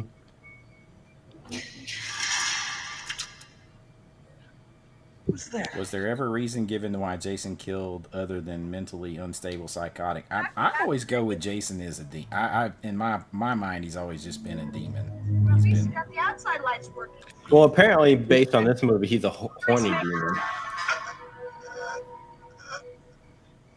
Stop fooling around, man. Man. Man. it's another off. Quintessential boy who cried wolf.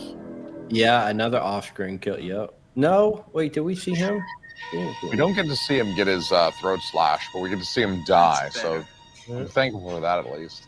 It's the first time we see Jason in the mask. Yeah, we didn't see him actually get it. I know. Oh wait, no, we saw him earlier with the cam. My bad. Yeah. I feel like that was a better reveal though of the mask. Yeah. Like that shot should have come first, and then the other one. Get up! Shelly, enough is enough. Jason, you're as out of focus as some of this film is. Yeah, Jason's back out of focus. He looks like a wide shot. Oh, there you go.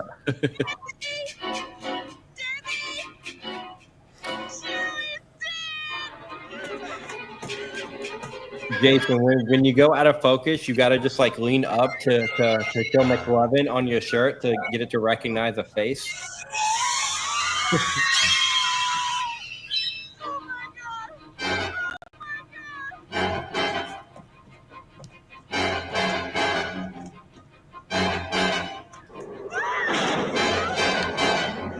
Yep, doors just blows open for no reason. Ooh. I'm telling you, it adds to my Jason is like a demon thing.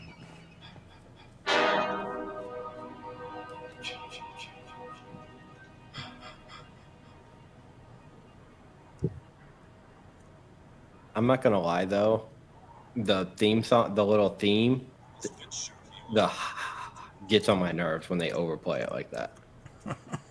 Well, you'll like Jason X then. I've got good news for you. Once New Line takes over, they don't get to lean on the Henry Manfredini score so much. I think I've seen Jason X once, because I remember I was excited to see Jason X. I watched Friday the 13th, and then I just skipped to Jason X, but I don't remember any of it because it's been years. Man, of all the movies to skip over to get to, I was excited to see how corny it was, to be honest. It is pretty corny. it's corny. I wonder something with this chair there. Something is burning. The lights aren't working either. Oh, This guy just reminds me of like Greg Brady here. No, you tell me that. He's got that dumbass sweater. in that haircut. Dude, burnt popcorn's the worst. I'm sorry. It really is. Andy, Deb, are you guys up there?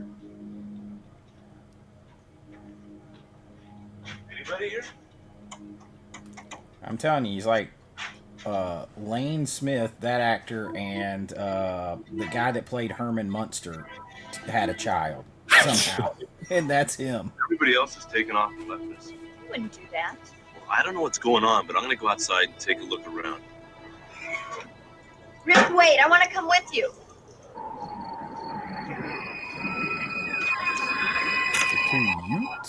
Andy, is that you? Check the outhouse. It's Plenty full of of toilet paper. left. There's plenty of Oh man, that's what I'm talking about. That's one thing they got plenty of. Yep. Nobody wipes their ass. They never run out of toilet paper.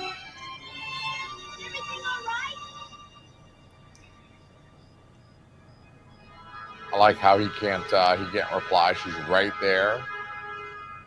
He can't kick anything or nothing. He's just You can't even get like a out. No. Jason doesn't even kill him. He's just holding him. Yeah, well, he kills him here. Oh, right here. Yeah. Get that eyeball about to fly I think they went for it a little too hard right there. Yeah, that wire was clearly the wire, clearly the face, the fake head before it happens. Like, I mentioned that in my video earlier today. How you can you see the wire. It doesn't really do well in high def. It must have looked much better on VHS back in the day. But I appreciate their ambition at least. What's my favorite kill in this one, Derek? Probably the harpoon. And the harpoon. The harpoon is good. Mm-hmm. I like the meat cleaver to Harold's chest. Yeah, that's not bad.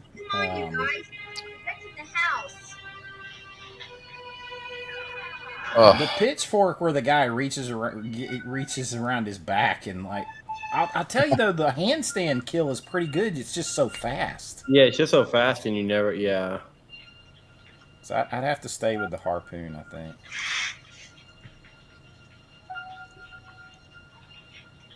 Wait, there goes Jason. Okay. I know, finally. You see blood in a tub and you don't think of anything? It's like, what's this? See blood in the tub, and I think of something. We got to replay. AC, are running you down on the your steps. period again?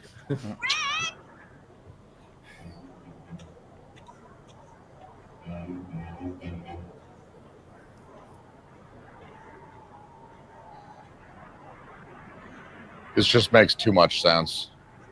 Old Jay Diamond over here, I tend to agree with his analysis.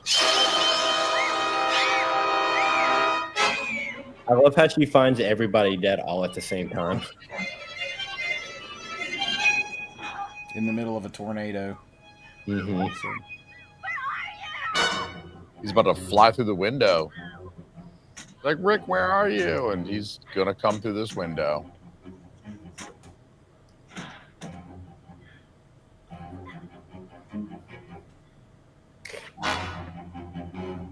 Don't windows only get like that when it's cold? I don't know, unless it's just nasty. Either that or they're dirty as fuck. Well, it's summertime at this. Isn't it summer at this camp, or is it not summer? Because they all it ought to be summer. I mean, they were swimming earlier, bikinis and stuff. I mean, it should be pretty warm.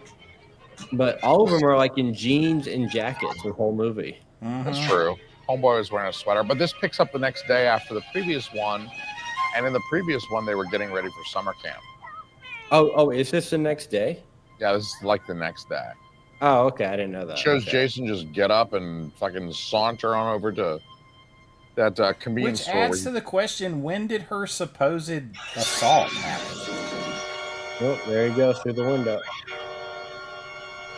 I think she said 2 years ago, right? Yeah, it was 2 years ago. And Alice died 5 years ago. So he killed Alice 5 years ago. So she randomly came up here between movies 1 and 2. And got Yeah, attacked. but this is her family cabin, so she would have been coming up here like every summer and like, fall break and shit like that. They would have been coming up here all the time. She just dumped the whole fucking babysitter club on his fucking head.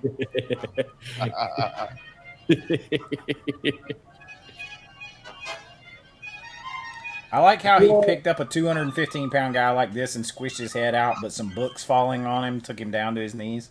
Yeah, no shit. So, question, Jason, is this at Crystal Lake or is this not? 'Cause isn't the second one, they're not at Crystal Lake. They kind of sneak off to Crystal Lake. Yeah, so like they're not at the camp anymore. The Camp Crystal Lake is part 1 and 6. But then the other ones are like, it's still Crystal Lake. They're just not at the camp, but it's like around that vicinity. It's like close enough for him to do his thing. But like, it's not technically, like this is her family. This is called Higgins Haven.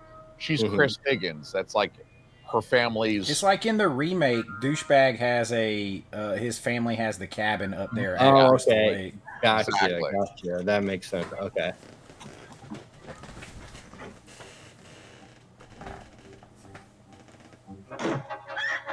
Death by Encyclopedia Britannica. This is the shining moment right here. But like, he's taken this door, but it's like, it's a very weak door. I was about to say, can he just kick it? Honestly, like he's like, look at this cardboard piece of shit, but he's got to hit it like 18 times with the axe. The women she always buries that scream knife like in they're his getting hand, pulled dude. real hard. I love his ducking right here. Look at he's bobbing. You got to keep up your defense game. Like he just pulls the knife out and throws it at her too. Like, I'm about to butter your bread, bitch. She's got on them Jordache jeans. I know, right? I'm not upset about it. Nuh-uh. I believe it is Higgins Haven.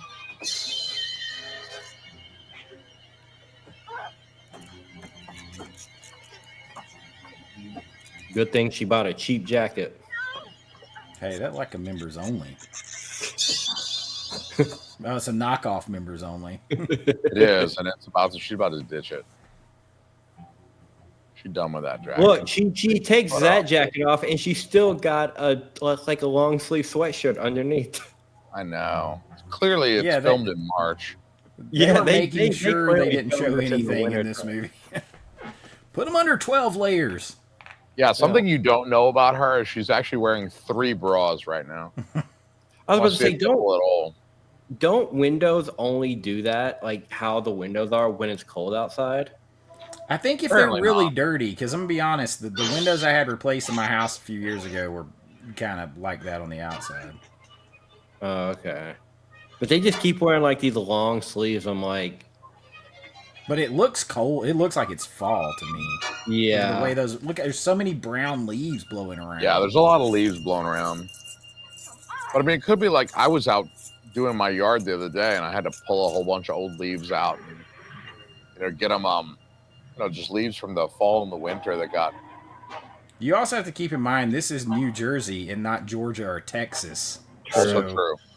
Yeah. So it's if it's June like... up here, and I think...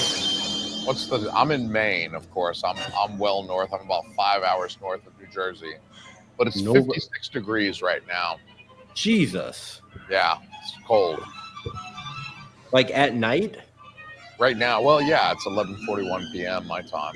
It's 81. It's 81 degrees here, and that's a temperature going down for the day. Fuck that. It is. We're getting into summertime in Texas, son. It is no fun. Although I will say I've been wanting to do like a night swim because I sent you guys that picture of my pool. Mm-hmm. So like I've been wanting to do like a night swim. And I just can't bring myself. It's always too cold because I want to like go out and like jump in the pool at like midnight or whatever. Just always fucking like 58 degrees and I can't do it. So 73 here right now, but it's been raining today. Yeah, roll the window up, hon. Get his hands. Jason looks so pathetic right now. He's about to put the window out with his head, though. That's kind of baller. I mean, that's pretty badass. He just uses his fucking whole head to break the window. Wait, didn't they make a whole big deal with the 2009 remake about Jason running for the first time? Mm-hmm. Mm-hmm. I'm like, he's running right there. Yeah. He's definitely jogging. I don't know about full-on sprint, but that was... Well, I remember the trailer. They had this whole shot where he was sprinting after him, and it was like, oh my God, Jason's running now. And I'm like, he's running after this chick right here. He also, like, kind of ran and leaped out of the way of that van a minute ago. Yeah, he definitely ducked and dodged. I feel like with... Arms are too human. I don't know. It's like too clean. It just drives me crazy. He doesn't have mongoloid arms. His arms aren't Mongolian enough. I just, I think, he doesn't really start the famous like Jason walk until he comes back as a zombie. Part 6 is when he's like, all right, I'm a zombie. I fucking walk and I go slow now. Dude, I'm not going to lie. I think this is because of Instagram and all the memes. I am so looking forward to seeing when he goes to Manhattan and kicks that stereo. Oh, yeah. That's one of the best parts of that. That and the boxing match on top of the building. Yeah, I like how they build that guy up to be like a boxer. Like he's an excellent boxer. And he starts whooping Jason's ass. And then Jason's like, fuck you, boom. Mm-hmm. Put his whole fucking head off. I love it. I remember being a kid and seeing that and thinking like, holy shit, can that happen? I was like, dude, is that possible? Is that like a thing?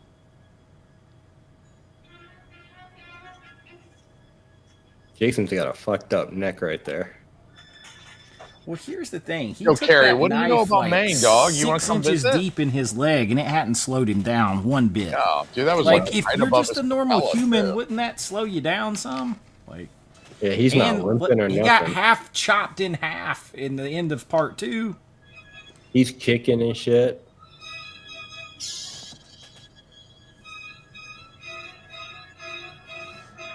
Yo, Carrie, if you want to come visit Maine, dude, we can hang out. We do some acid, some mushrooms. I can swim in my pool at night. I wonder how many times she had to fall on the camera in that shot. Yeah, he's moving pretty quick and spry. He really is. He's quite spry. I mean, I think there's just too much like Jason Goes to Hell out there in the world that people are like, oh, he's been a Deadite this whole time. And it's like, I think that's mostly retcon. Yeah, In 1982, we were supposed to believe that he was a mongoloid, yes, but still like a human mongoloid. Like too many chromosomes, but not an undead. Look at that. I mean, he's moving fast. Like he really is. This is much more how Derek Mears moved in the movie, in the remake. She gets the jump on him several times. I mean, she's knocked him over a few times now.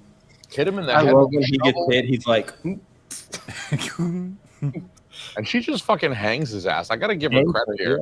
That she's like, dude, I'm just gonna kill this guy now. I'm gonna fucking put this rope around his neck. I'm not gonna run she like away. Really goes all the way. A lot of times in these movies, I'm like, dude, you know, come on. Like he's unconscious. Take a second, hit him like 4 more times in the head, and he'll be dead.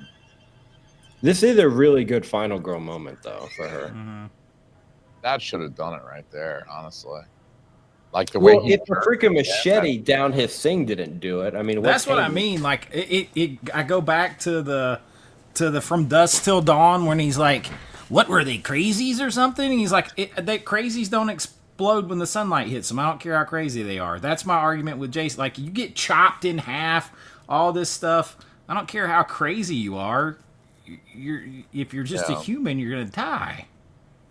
No, I agree that the shot that went all the way down his fucking ascending aorta probably should have killed him in the second one. Because, you know, you've got some anatomy here that feeds blood back to your heart. And like this, yeah, that could have killed him.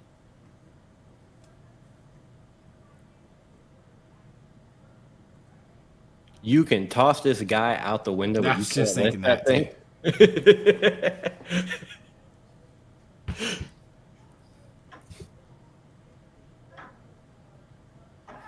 See, it's so weird though. Like somebody just said, he was just a nonverbal killer. To me, as a kid, he was always a monster in the '80s. Seeing the movie, yeah, I do remember having the impression that he was kind of a monster in the '80s, but that was like post Part 6.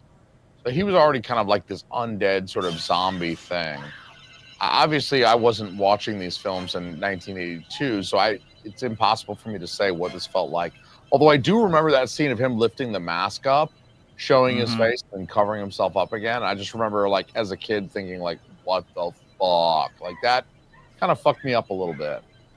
Was that like his boobage moment? Like, I'm going to show you. And then this guy comes back out of nowhere, unharmed, gets his hand cut off and butchered.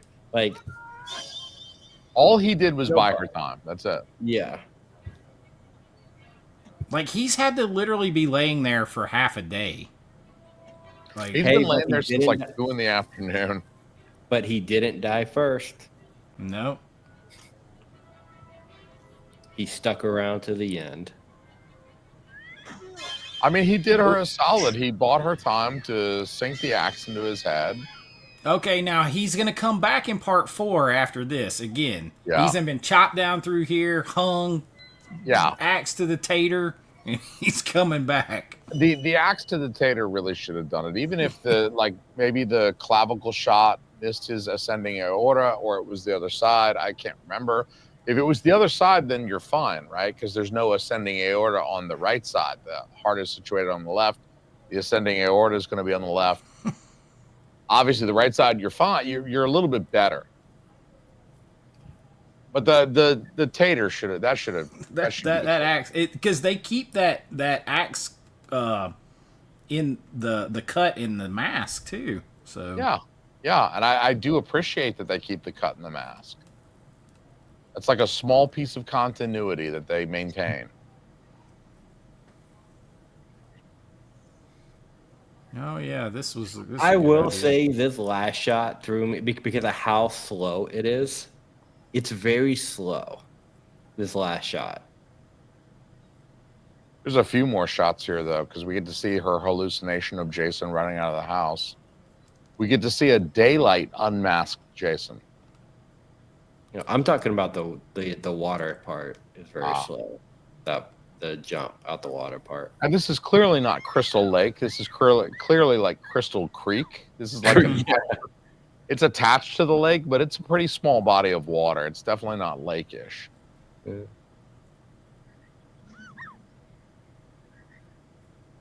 It's definitely cold outside because that chick is nipping through that sweater. Yeah, and I am here for it. I know she suffered a trauma, but still would.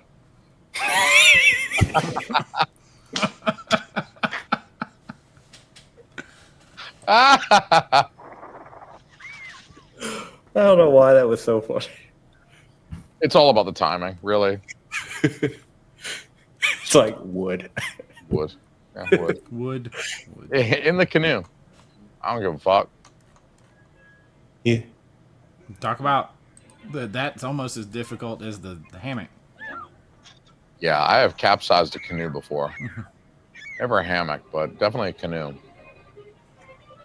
I like how she's like, I better fucking paddle. Like, you can't just run on shore and keep up with me. Where are the beavers? Where are She the goes beavers? 3 feet and hits the tree limb. There we go. And he's got that axe wound right to the head. Mm-hmm. Mm-hmm. Talk about hatchet face. So was she hallucinating that, you said? She was hallucinating that. That was clearly a hallucination. The door is back to one piece. This And part obviously- really slow. Pause. Yeah. I'm going to stand there, hold there, get the shot. Okay, now do it for real. Yeah. I agree. It took her a second to grab Chris there. Well, she goes and she stops for a second, and then they keep playing it. Yeah. It's almost like they're waiting for the audience to gasp or to cheer or something, and then they keep playing it. Look at that. Look at all that hair in I know. dust. What was all that about a lady in the lake? She must have flipped out. That poor kid's been through I like how Mrs. Voorhees, Pamela Voorhees, got her head back. Like, Yeah. Yeah. those were two pieces at the beginning. Like all She of that going other crazy stuff right was there. just for extra like jumps and scares that didn't happen. Yeah, because she's not wet. She's not in the lake. Yeah. She's going crazy. Yeah, she's, I mean, obviously she suffered a trauma. She witnessed all her friends dying. Does she ever You come back laugh like a in a little bit. mental hospital? Does she ever come back like in a mental hospital or something? Like, Nah, no? we're never going to see her again. Mm-mm. There goes Chris Higgins. Kiss her goodbye. She's with Amy Steele. She's one of the Jason survivors that we never hear from again.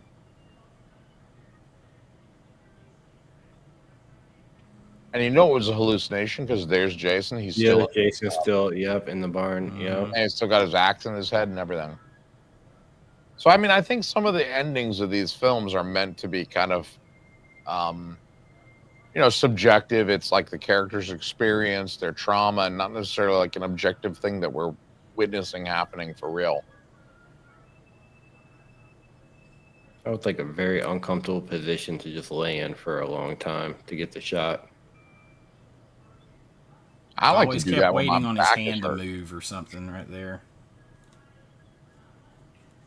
And part 4 picks up with them in the barn, and they're clearing his body out, and his hand Mhm. falls off the gurney and touches that lady on the leg and shit. And she gets all offended, and she does. She reports him to HR. Reports him to HR. Yeah. I think this fucking Jason guy touched me. I think I can show the credits, right? I'm just gonna show the credits. Yeah. If YouTube wants to pull me down now, they can suck it.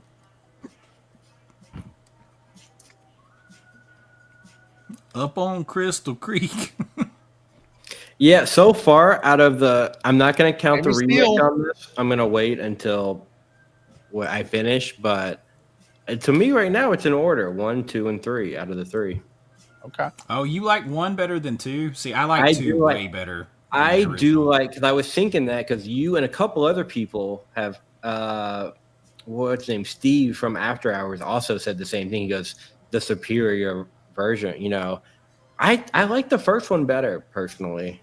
I feel like 2 takes everything. I feel like it's almost a remake of 1, but it more nudity, more action, more. The one is slow in parts to me. I just like the slow. characters a little bit more in one. I do like the ending of 2 better, where she's playing the whole mom character. She uses the I love psychology that. shit on him. Yes, I love that part. That's my favorite. Two of my favorite parts of 2 are that part, and then the butt shot with the. My favorite part of part 2, and this might be revealing about me, guys. I apologize in advance, but they're in the bar and she's having the conversation about what she thinks Jason is like now, and she calls him a frightened retard, and that's my favorite part of part 2. And I'm sorry, I apologized in advance to you people already. You people. 2, 1, and 3 says Carrie. Yeah, a lot of I know a lot of people put 2 first. I'm gonna rewatch 2. I'm debating if I should rewatch 2 tonight and start 4 tomorrow, or start 4 right after. You need to watch 4 because I'm interested to see what you think about 4. Jay Diamond, you're a Connecticut guy? Because I'm in Maine. We could meet in the middle if you want to. 4 is chop sake my ass. If the remake didn't, 4 is about as perfect of a slasher horror film as you can get. Even when I asked ChatGPT on my video the other day, the 10 greatest horror movies of all time, it put 4 at number 10. Which I mean, AI, who cares? But to pull 1 out of the franchise was, Yeah, I was talking to Q earlier today, and Q said 4 was his favorite too. Like, a lot of people have said 2 and 4 are like, I know 2 is your favorite, and a lot of people have praised 2. 4 seems to be another one that people praise. But before I do my ranking video of this, I'm gonna rewatch 2 again. Oh yeah, I would recommend rewatching it because I wish you had the 4K of it. But well, the blue. I mean, yeah, that's a 4K I will probably get when it comes standard or the American edition, only because I don't want to get the UK edition, how big it is, because I like to put it in the case. Just replace the thing with the case. I've got good, remake and then part 4, then part 2, then part 1 are my. I think remake is probably my favorite, because that was the first one I saw. That was the one I've seen the most. That was the only Friday the 13th I owned on DVD for the longest time. So that's probably my one, but I'm leaving that out right now just because I'm out of the 3 in the order. It's like 1, 2, and 3 for right now. I envy you a little bit. I mean, you've still got virgin eyes for part 4. I know. 5, part 6. I mean, dude, part 4 is a lot of fun. I mean, part 4 takes a lot of the good stuff about what we just watched and then gets rid of a lot of the bad stuff. And it really does kind of like dial things up a little bit. You got some great kills. You got a girl that falls out of a window and hits a car and blows all the windows out in like 80s fashion.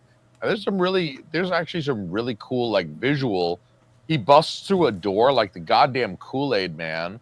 Yeah, Corey Feldman in there basically being little Tom Savini. Yeah, it's wild, dude. Like, instead of like this one, he has to hit the corrugated cardboard like 6 times with the axe. In part 4, he's just like, fuck it, I don't even need an axe. And he just comes through the door, and the door like explodes. It's like part 4 is actually really good. And they redo his makeup so his face looks a little different, but it always looks different. I mean, every movie he's different. It's like a James Bond. It's like one minute you're Pierce Brosnan, the other minute you're Daniel Craig. You got brown hair and you're like 50, and then you're like 30 with blonde hair. Who gives a shit? It's James Bond. It's Jason. It's the same thing. I have seen X. X is the only one because I remember the Cronenberg in it at the beginning. I remember the ice thing with the face. Now, have you seen Freddy vs. Jason? I have seen Freddy vs. Jason. I count that a little bit more of a because I'm a huge Freddy fan. So if I'm putting that in the whole, if I'm putting that in the Jason thing, that's a top one for me because it's got Freddy in it, who's my favorite out of it. But yeah, I mean, they definitely. I mean, it's included in the box set. It's definitely included in the Jason verse.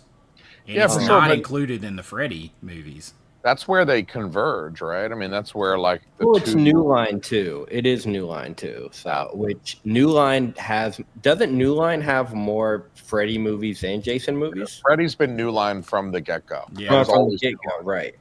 Yeah. But yeah, I've never seen like not included in any of these sets they're doing for Freddy though. Yeah, that's true.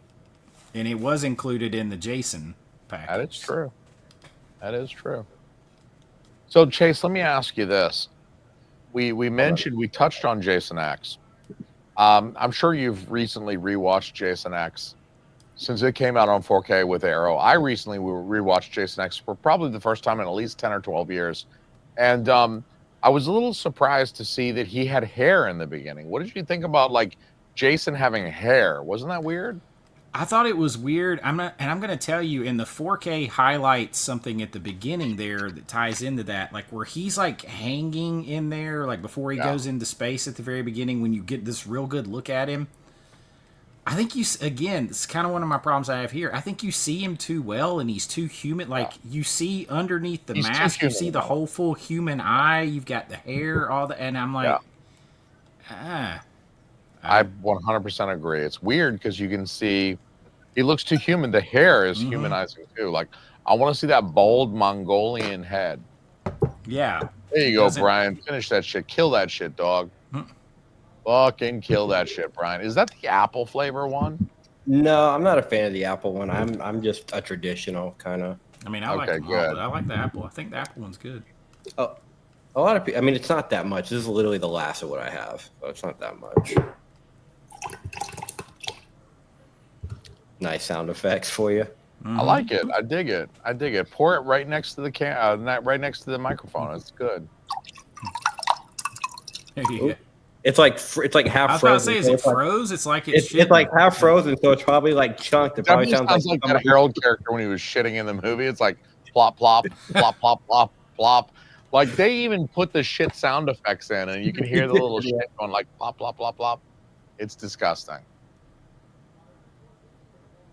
Yeah, all the daytime scenes in part 1 and part 2 on the 4K are just, I mean, they'll blow your mind. They're so clear. I'm telling you, Friday 13th 2 on 4K, when I watched that out of that Paramount Scares package, I was like, I mean, that's what inspired me to do a couple different lists. I could not believe how good that looked. And I think this one could definitely benefit from that for sure. It may not look that good, but holy crap, it could be better. Let me ask you this, because I'm not a Friday the 13th aficionado, but my friend Q was telling me about the one thing that he noticed different from the 4K than like the old Blu-ray was in the 4K they like fade to black, where the old ones they fade to white, and that was like a thing for him. Do y'all notice that, or is that something that bugs y'all? I didn't notice that. I haven't noticed that either. I hadn't noticed that. I have not noticed that.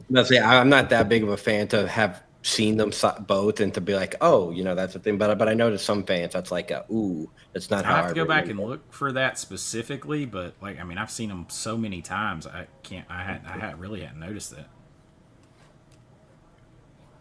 Was she the main girl, that Monica chick? Was she the final girl in that movie?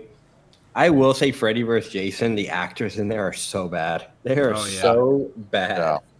Do you know they also set that around Halloween, which is interesting and different because they had like a Halloween party in there. Right? Was that out in the cornfield? Was that a Halloween party out in the cornfield? I always thought it was a Halloween party. Maybe it's not. Maybe I'm like imagining that. I just remember hating the actors. Like when Freddy and Jason weren't on screen, it's like, oh god, can you just kill these fucking teenagers? Because they're so annoying. Yeah, except what's her name from fucking Destiny's Child? I do kind of like her because I love Michelle. that song. I mean, yeah, Michelle Rowland. Yeah, Michelle Rowland. Dilemma. I love that song with her and Nelly. So like, I love you. Fucking such a good song. It's funny because I saw CHH counting down that Entertainment Weekly one, and he was like, he hated the fact that she was in that. Who's got CHH's number? Let's prank call his ass right now.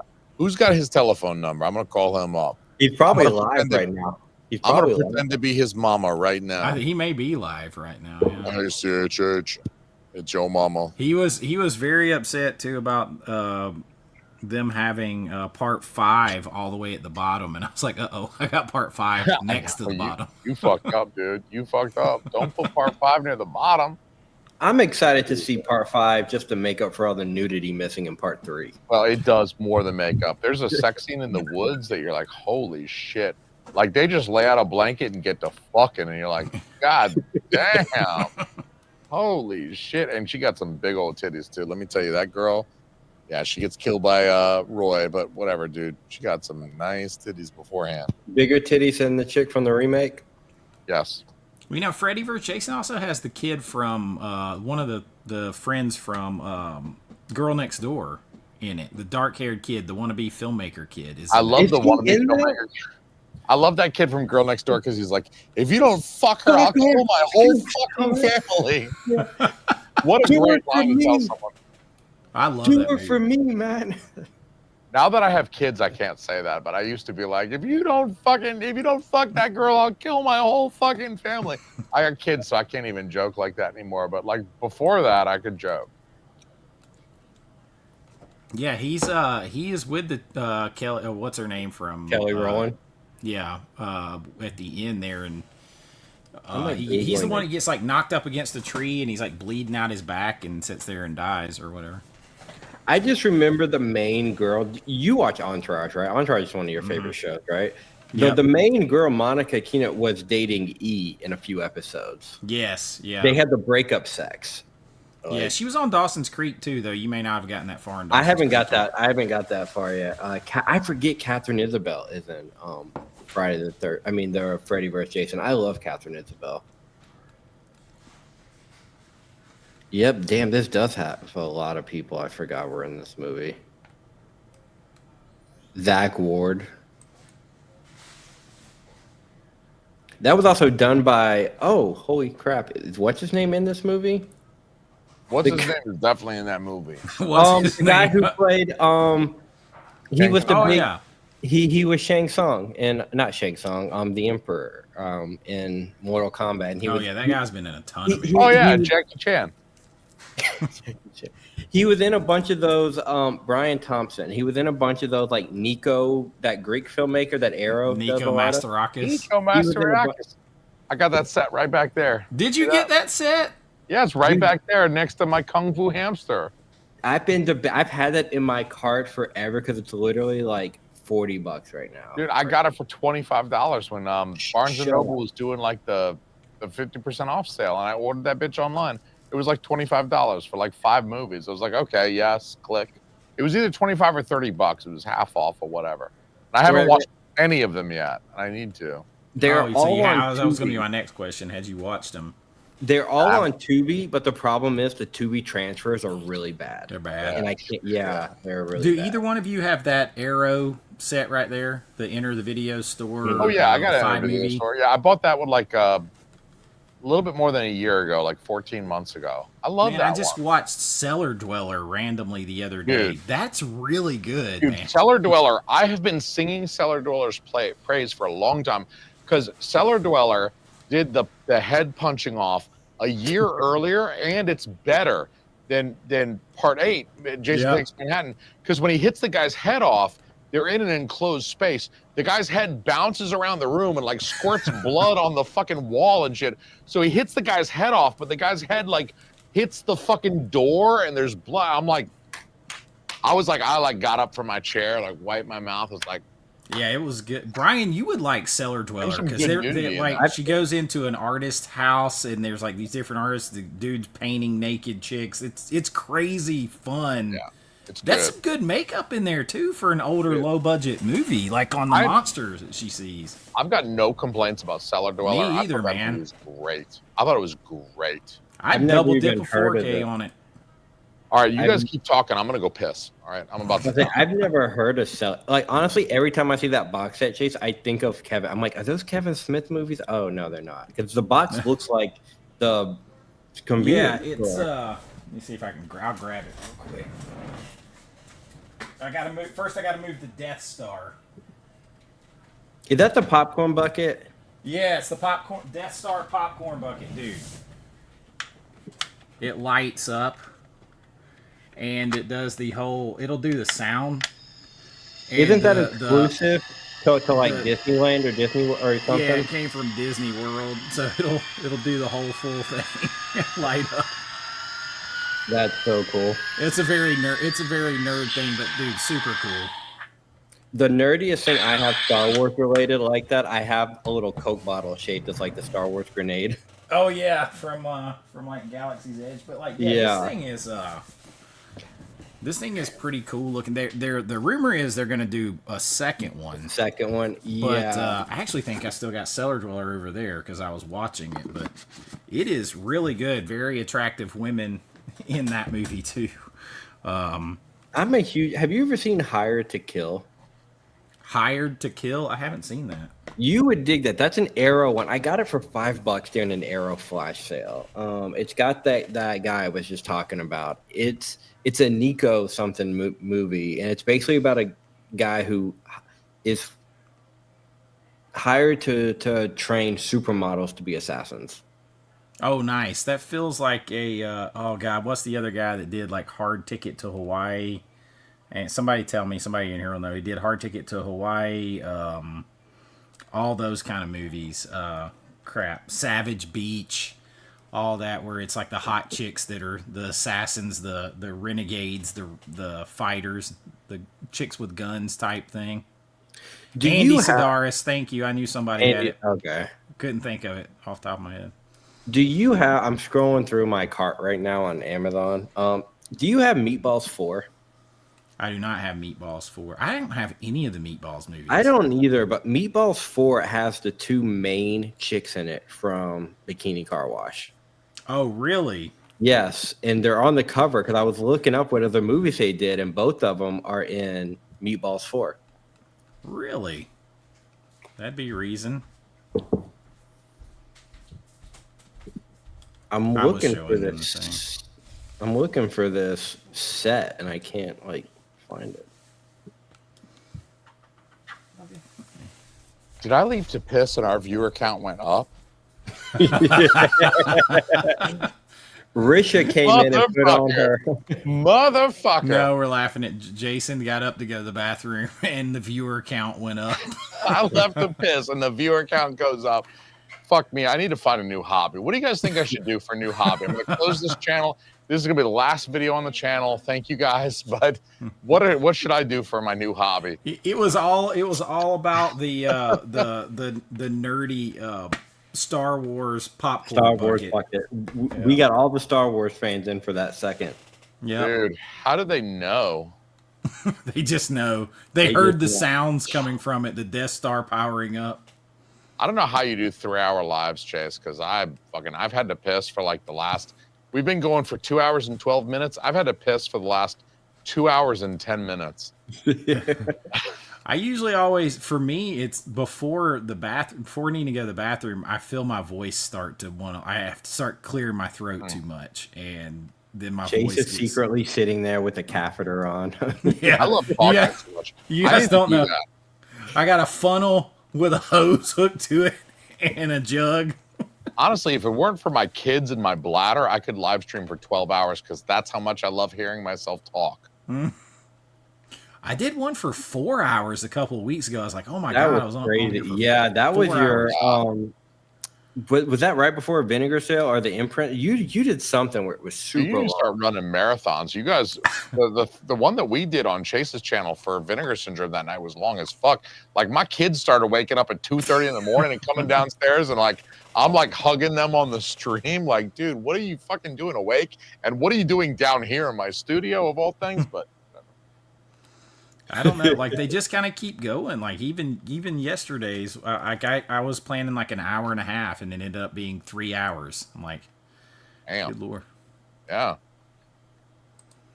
Well, shit. There you go. So, look, Brian, how are you feeling about these old Friday the 13th films so far? I will say, at least the first two. The thing that I resonate the most with is the old school camp vibes that I miss. Yeah.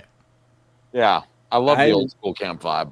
I really like that about the first one more than I thought I would. And the second one still had it too. Yeah, I like how they're all around the fire at the beginning of the second one. Yeah. The third one, even though they're in the woods, does not feel like a camp. There's nothing campy about it. It's not really camp. They're just like at this person's weekend home. Yeah. The fourth, you'll get a little bit more of the camp vibes back. Not completely, but you'll get more of them back. Part 5, you get a little bit more of Camp Crystal Lake, or Crystal Lake, the town. They're like, yeah, sort of reveal the small town a little bit and sort of what's going on. Like that the coked up dude with like, he's like balding, wicked bad. But for some reason, the hot blonde that works at the diner is like, yeah, I'm going to go fucking have sex with this dude. And he's like tooting the blow. I love how just classless that film is. Well, I was working on, this is to one, answer Derek's question, because he asked what new videos I have working on. One, I've been working on like a summer vibes list, because I haven't done a list video in like a couple weeks. And I may have to revisit it now that I'm watching these, because I feel like I don't have any horror movies on my summer list. It's just like raunchy stuff or, you know, other stuff. But I'll definitely have to throw a Friday the 13th in there now. Yeah, you do. Regrettably, I have not watched the Jet Li movies yet because I don't think that drops until July, right? Somebody correct me. I think the drop date on those is like July 15th, somewhere in the middle of July. So I haven't had a chance to watch those yet, but I'm definitely warming up to Karate Chop on the kids. I'm thinking Karate Chop. Possibly, I'm a big fan of Ong Bak. I don't know if you guys have seen Ong Bak, but he does the elbow a lot. I'm a bigger fan of The Protector. Okay, you can go now, you son of a bitch. Are you fucking with me? I like Ong The Bak. Protector. Dude, You The like Protector more than Ong Bak? It's been a minute since I've seen him, but is The Protector the one where he does that long? I'm muting his ass. I can't even fucking listen to this shit. I'm sorry. I don't even know what movies y'all are talking about. So. Dude, fucking Ong Bak. I'm sending you Ong Bak. Ong Bak is the one with the elephants, right? Yeah. Well, no, it's got the elephants, and then he's trying to get the Buddha's head back. The dude steals the Buddha's head from his village, and he fucking Ong Bak is the shit. There's that scene where they're in the cars. They're in like the Thailand go-karts or whatever. And they're chasing each other around, and the music that plays is like so trippy. I swear to God, I had like a Vietnam flashback watching. This isn't selling it to me. Chase. Ong Bak is good, but it's been a minute. I'm coming Monday. I'm coming down, and I'm bringing Ong Bak with me. Oh God. I'm gonna be there Monday. The Predator. People are ready for a video. He's gonna show up with like all this Hong Kong Asian cinema. Fucking drugging Chase with fucking. I'm gonna show up with a rag and be like, "Does this smell like chloroform?" And he's gonna wake up like fucking strapped down and fucking eyes open like Clockwork Orange. I'm like, "We're watching Ong Bak, motherfucker." There's two Ong Baks. There are two. There's three Ong Baks. Oh, there's three. My God. The first one is the only one that I recognize. The second and third are like, meh.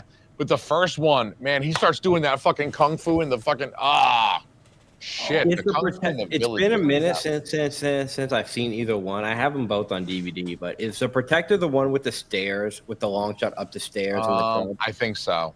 Yeah, that's the one I remember the most. Yeah, I bet Tony Jaa. I'm very surprised Tony Jaa is not like a bigger name than he is, because like honestly, I saw Ong Bak and I was thinking like this guy. It was like Jackie Chan in the sense that he did everything. Everything was practical. There was no wires. Like, you know, Jackie Chan was hot shit in the 90s until The Matrix hit. And then everyone's trying to do the wire fu and all the like the CGI. And, you know, like you could have like white people that have never done kung fu before. And suddenly they're doing kung fu because everything's like special effects. But then Tony Jaa comes out in like 2003, 2004. And it's like, wait a minute.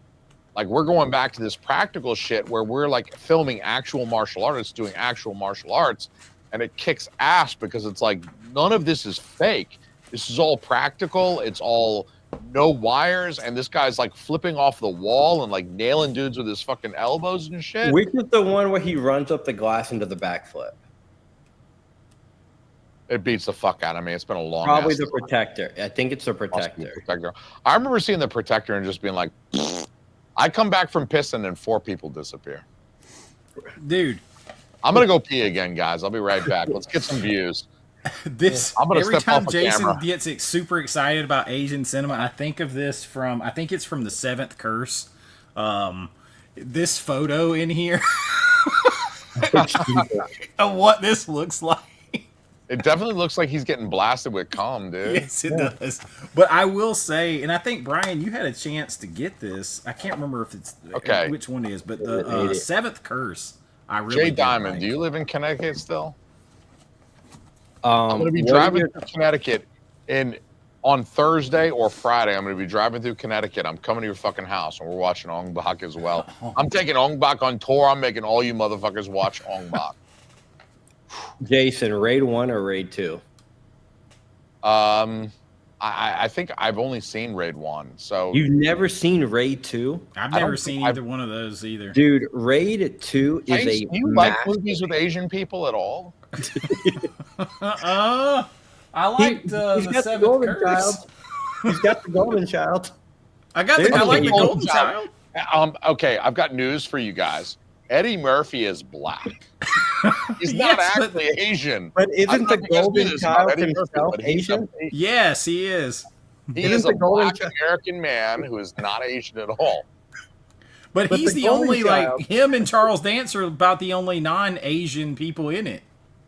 Ip Man is a great movie. When he beats that karate dude, he's like, he hits him like 30 times on the way down. Like, he's still hitting the guy, and the guy's like falling, and he's like still hitting him, beats him all the way down to the floor. Oh, I'm a big Sho Kosugi fan. So that... okay. Have you ever seen the New Police Story? Jackie Chan's New Police Story? Never the one where New Police Story, but... New Police Story is really good. He's like against these like kind of teenagers who are like more like cyber. It's really good. Like Jackie Chan's acting in it is like actually like some of the best acting because he has like this emotional arc to it. It's really I good. think y'all are racist against American people in American movies. That's what it is. Just go ahead and admit it. That's totally what it is. Hey, I'm going to be the first one to buy Straight Outta Compton Steelbook on 4K, okay? I do not like round eyes. Damn round eye. Goddamn round eyes. I do you not blue-eyed motherfuckers. That blue-eyed. Both my daughters have blue eyes. I'm like, you fucking motherfucker. I know. I'm like my Whose whole child did they come from? My whole family descent. Everybody's like blonde hair or light brown hair, blue eyes, blondish and brown beards and stuff. Big Viking people. I actually bought the 4K. I think I was with you. I was on the phone with you when I bought it, Chase. I was at Movie Training Company. I found the 88 Films box set, which is going for like $85 right now, of Police Story 3. Oh yeah. I remember when you found that. I haven't watched it yet, but it's one with him and Michelle Yeoh in it. Oh, dude, that's Super Cop. Police Story 3 is Super Cop. Super Cop. I saw that in theaters. Oh, shit, I saw that in theaters. I love that movie. Carrie is like, good Lord, Chase, you got to see some of these. Like, but why? Dude, they're good, though. They're really good. You really do got to see some of these. Like, the martial arts is just spectacular to watch. Like, just... Well, see, I can't sit here and listen to this shit from Brian because he hasn't seen all the Rocky movies. He hasn't seen the Rambo movies. I can't listen to you recommend like Asian action cinema when you haven't seen those. Like, wait, I have seen all the Rocky. You have to see you have to see Rocky and Rambo and stuff before. I haven't seen Rambo. I've seen all the I own all the Rockies. Okay, we can all agree. First, you suck Rambo's dick, then you suck Tony Jaa's dick, and I'm good with that. I'm okay with that order. Like, I don't know. It's like that. I can't make that compute in my head. I can't. Make that compute. I grew up loving the shit out of fucking Rambo and Arnold Schwarzenegger.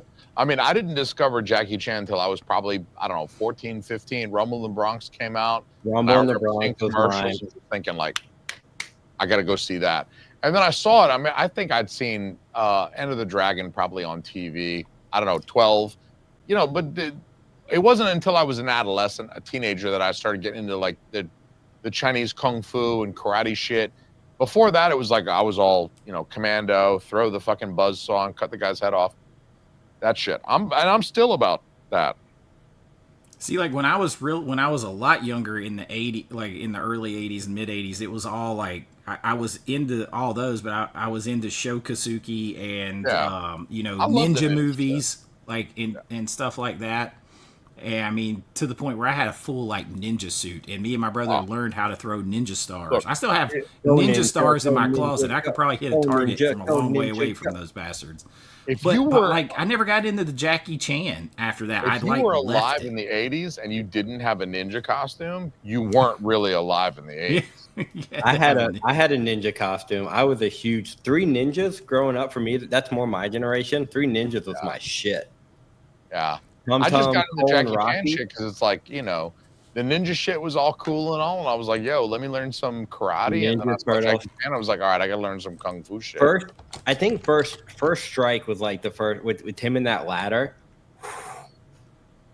His first strike was already like story? 13 when Three Ninjas came out. Like, yeah, Three Ninjas was a little bit more my generation. I think super corny now. It is so corny now, but Three Ninjas was my shit. Surf Ninjas, that's another one, Keith. Teenage Mutant Ninja Turtles, huge Ninja Turtles fan. I mean, I was a big Ninja Turtles fan. I love Ninja Turtles, man. I'm dying for that box set. Do y'all think it's going to be a 3-in-1 or 3 separate? I think they're going to put them all 3-in-1. I think they have to, because I don't think that people are going to buy the third one by themselves. And they're either going to do one by itself and 2 and 3 together, or all 3 of them, I think.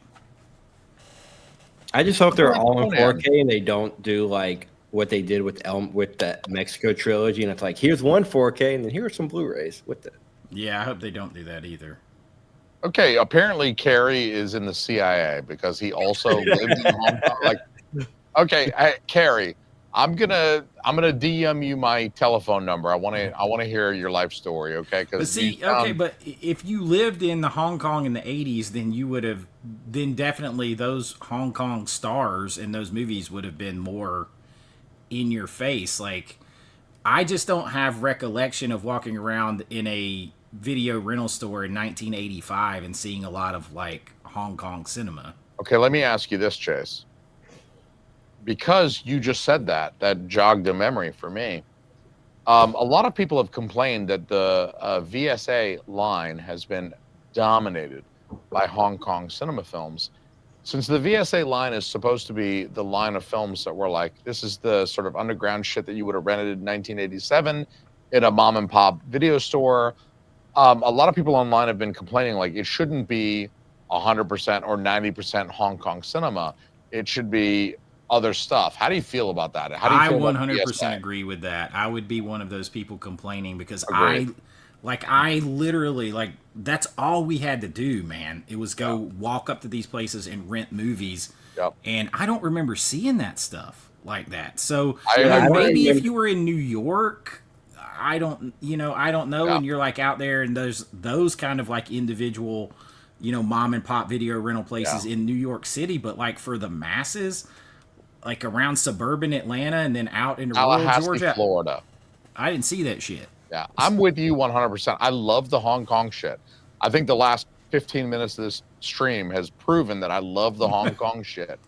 But I agree with you. The VSA line is not really the Hong Kong line. I didn't see a lot of that shit in 1987, 1988 when I was wandering the video store. I didn't see a lot of that. So I agree with you. I mean, to me, it would make more sense for them to have put something like Boarding House in the VSA or, that kind of shot on video shit. There was a lot of that stuff that went to the mom and pop places. Or any kind of low budget horror or low budget Blood action, Cult. like Hard Ticket to Hawaii, like, kind of crap like that. That would make more sense because that's more of what I saw. Like, I tell people this all the time when they're like, when I'll get some 22-year-old or when I taught film studies and they'd be like, you didn't see these foreign films when you were growing up. I'm like, how, brother? I was in, like, we were lucky to have a telephone and one TV in 1985, rural Georgia. I wasn't growing up with seeing, foreign prestige cinema at that time. I didn't have access to it. It's not like now you can click and find anything you want. So, I've thought that before, and I don't have a lot of the VSAs. I have a couple. I watched this batshit crazy movie right here, Ninja in the Claws of the CIA. I love that dude is like doing his fucking karate shit, and the chick is like fucking hanging on him, like she's like motorboating him with her tits. A BJ like from her, but not. It's crazy. I love it. But like that's a VSA. I don't remember ever seeing anything like that in the. No, I don't either. But I do love Ninja in the Claws of the CIA. That movie is batshit crazy. It is batshit crazy. That's the best way to like Ice would have made sense as a VSA to me. Yeah.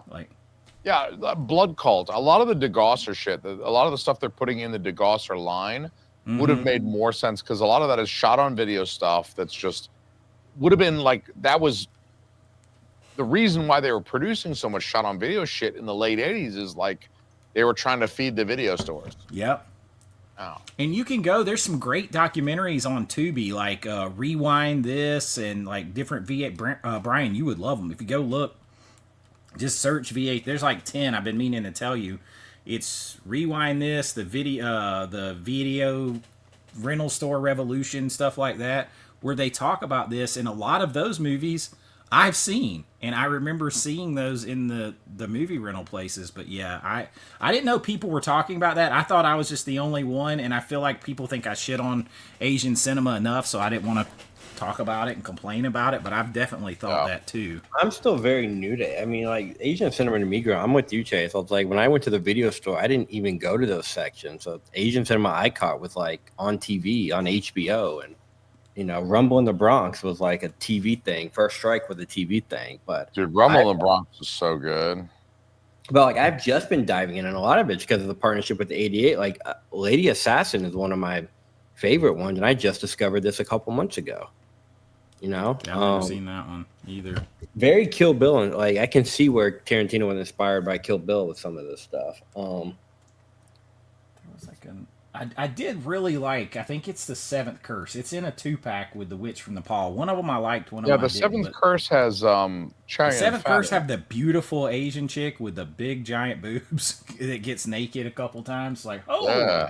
What was that Asian one I saw that was nothing but nudity and sex that I got? Oh, Sex and Zen. Yes. Yes. that was, and I think there's like three of them. I like the screenshots you sent me, dog, from that. Yeah. You're welcome. Oh, Get and the I got movie, the bro. Chinese torture story, the 1 and 2 thing. I hadn't watched that yet, though. That's I crazy. was, Derek. I was gonna get the erotic ghost story ones from them, but I think I watched one online because a lot of those before I get them for review, I'll watch them so I don't waste anybody's time or anything. And I could not get into erotic ghost story one. Oh yeah, I saw that one too. I didn't. You just putting your number out there publicly? Goddamn right. Okay. I don't even got your number. Let me say that. Oh, you do now? I do not. Well, you do. That reminds me of Orbit. Norbit. I almost bought Norbit on the Amazon sale. Now. Well, you do now. Norbit. You I got like a girlfriend? Norbit. No. Well, you do now. Did you? It's I on was looking sale away. for Did you like put your number in there? Goddamn right I did. Somebody wants to claim that they lived in Hong Kong and they got pictures of them fucking whatever. Yeah, prove it. Send me a pic. Text me a pic. I know I need to write that down. Now I can text you in the middle of the night. Send them a and wake you picture up. of that and then send them a dick pic right after. But make Yeah, sure. what do you think? I've never got dick pics before. Fucking dick pics. I got 10 dick pics while we were doing this fucking stream. We're not counting the ones you send of yourself to yourself. So how many after that? Take a lot in the missionary mirror. parents. Carrie had missionary parents. Yeah. Missionary parents. Why does my mind go somewhere really dirty? Yeah, I had to think about it twice, Think man. of her. I had to think about it twice. Oh, you mean like religious missionary? Yeah. I thought he meant fucking. Like 15 minutes. I thought he meant this. That's why I was like, yo, if send me that's the pics, case, dude. most of us had those at some point, at least briefly. Here, But here dude, and my there. dad hit it from the back. They weren't missionary. My parents weren't missionary. My dad hit it from the back. Got to mix it up. It prolongs it from 45 seconds to a minute and a half if you change. Dude. Yeah, I know. I need to pull out. I mean, we need to change positions just so I can pull out. So I need a breather. Okay. I'm sorry. Is the pizza here? I gotta go. I'm gonna go check the door. Oh, pizza. I need a sandwich I'm and a triggered. nap. I'm triggered. You said pizza. I forgot all about the sex part. It's just pizza. Somebody said pizza. Sex is like whatever, but pizza is good. Yeah. Sex is whatever, but pizza. Pizza. Right. Brian, I'm surprised you got any of that crown left. It's little. Yeah, by surprised I mean disappointed, but you know. I'm not a big drinker, bro. Me neither. This is probably the first time I've had alcohol in 2 months.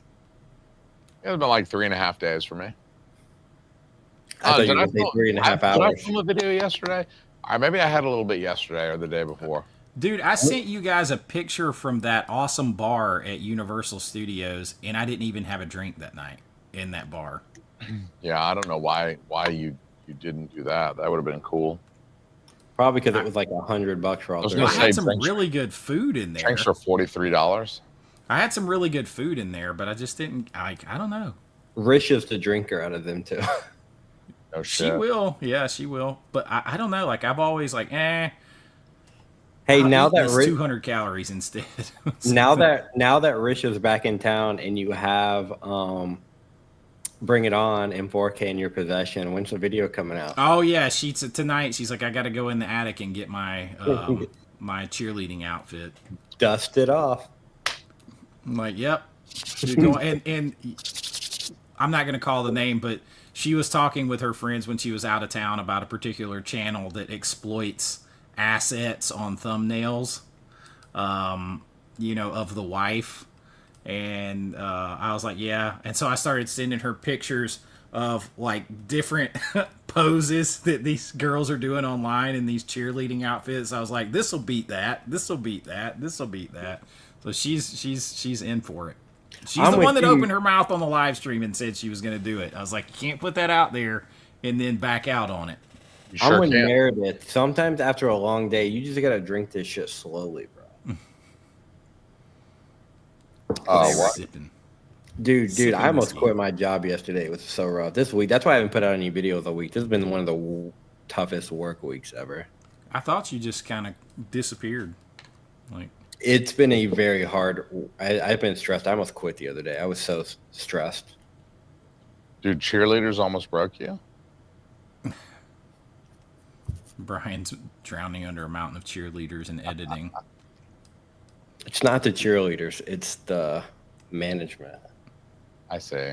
Oh, Meredith's on her second glass of wine. I'm on my second glass of Crown. If I ask AI to add boobies to my thumbnails, they'll get some hits guaranteed. Dude, I threw some ass on my thumbnail today, and I thought it was going to get me more hits than it did, but I was you get a pose like this. I don't have tits like that, but you get a pose pointing at my. I was totally pointing at my movie, which is I Madman from Kino Cult that I just got in. I've seen emails about that.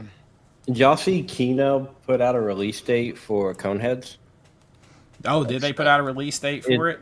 I think it's into August now. Brian, I got something that will make you very happy. It's Alien Romulus. Hope you enjoy it, bro.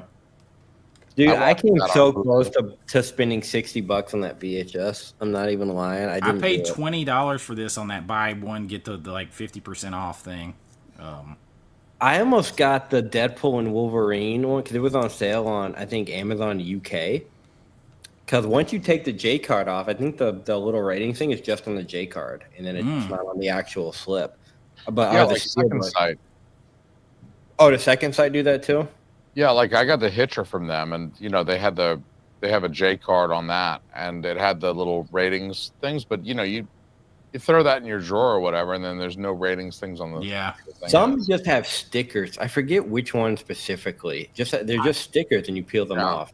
I had a couple of steelbooks. I got a couple of steelbooks from Zavi, and they had just the little stickers. And just a little and you can just peel it right off. My Nightmare on Elm Street one was a sticker, and I think Constantine too. Sticker came right off. Yeah, Constantine was a sticker too. So is the Beetlejuice one I got from Zavi. I got a second one of those. Isn't Lethal Weapon supposed to come out this month? I have that pre-ordered from Orbit, but it's one of those things that'll show up when it shows up. Fucking Lethal Weapon was supposed to come out in like December or some shit. It was supposed to come out a while back, but they delayed it once. I thought it was into June. Oh shit! It was supposed to come out in May, and now they moved it. But this is what shit. This is what Jason's talking about. So this is the Hitcher set, and it just slides off there. So then you don't have. Oh, okay. anything anymore. So like, I like how they make the J card like a box that fits on it and not like a. I hate J cards with the. I got to that point. I'm done with J cards. I'm gonna pull them off, keep them separately. I'm done. I keep them. I do. I have a drawer. Yeah, Yeah, I have I a Rubbermaid container that's like in the like I walk up in my steps to the attic, stick them in it, come back down. Yeah, I'm just like I'm like done with them at this point. J cards. I mean, I keep them just because they list the special features and shit. And you know, otherwise you got to put the disc in to see what's on there. The J card will tell you what you got, but otherwise it just fucking hangs off. It's all loose and limp and shit. Get the fuck out of here. If the information's also on the back too, then I probably won't keep the J card. If it's the same information on the back.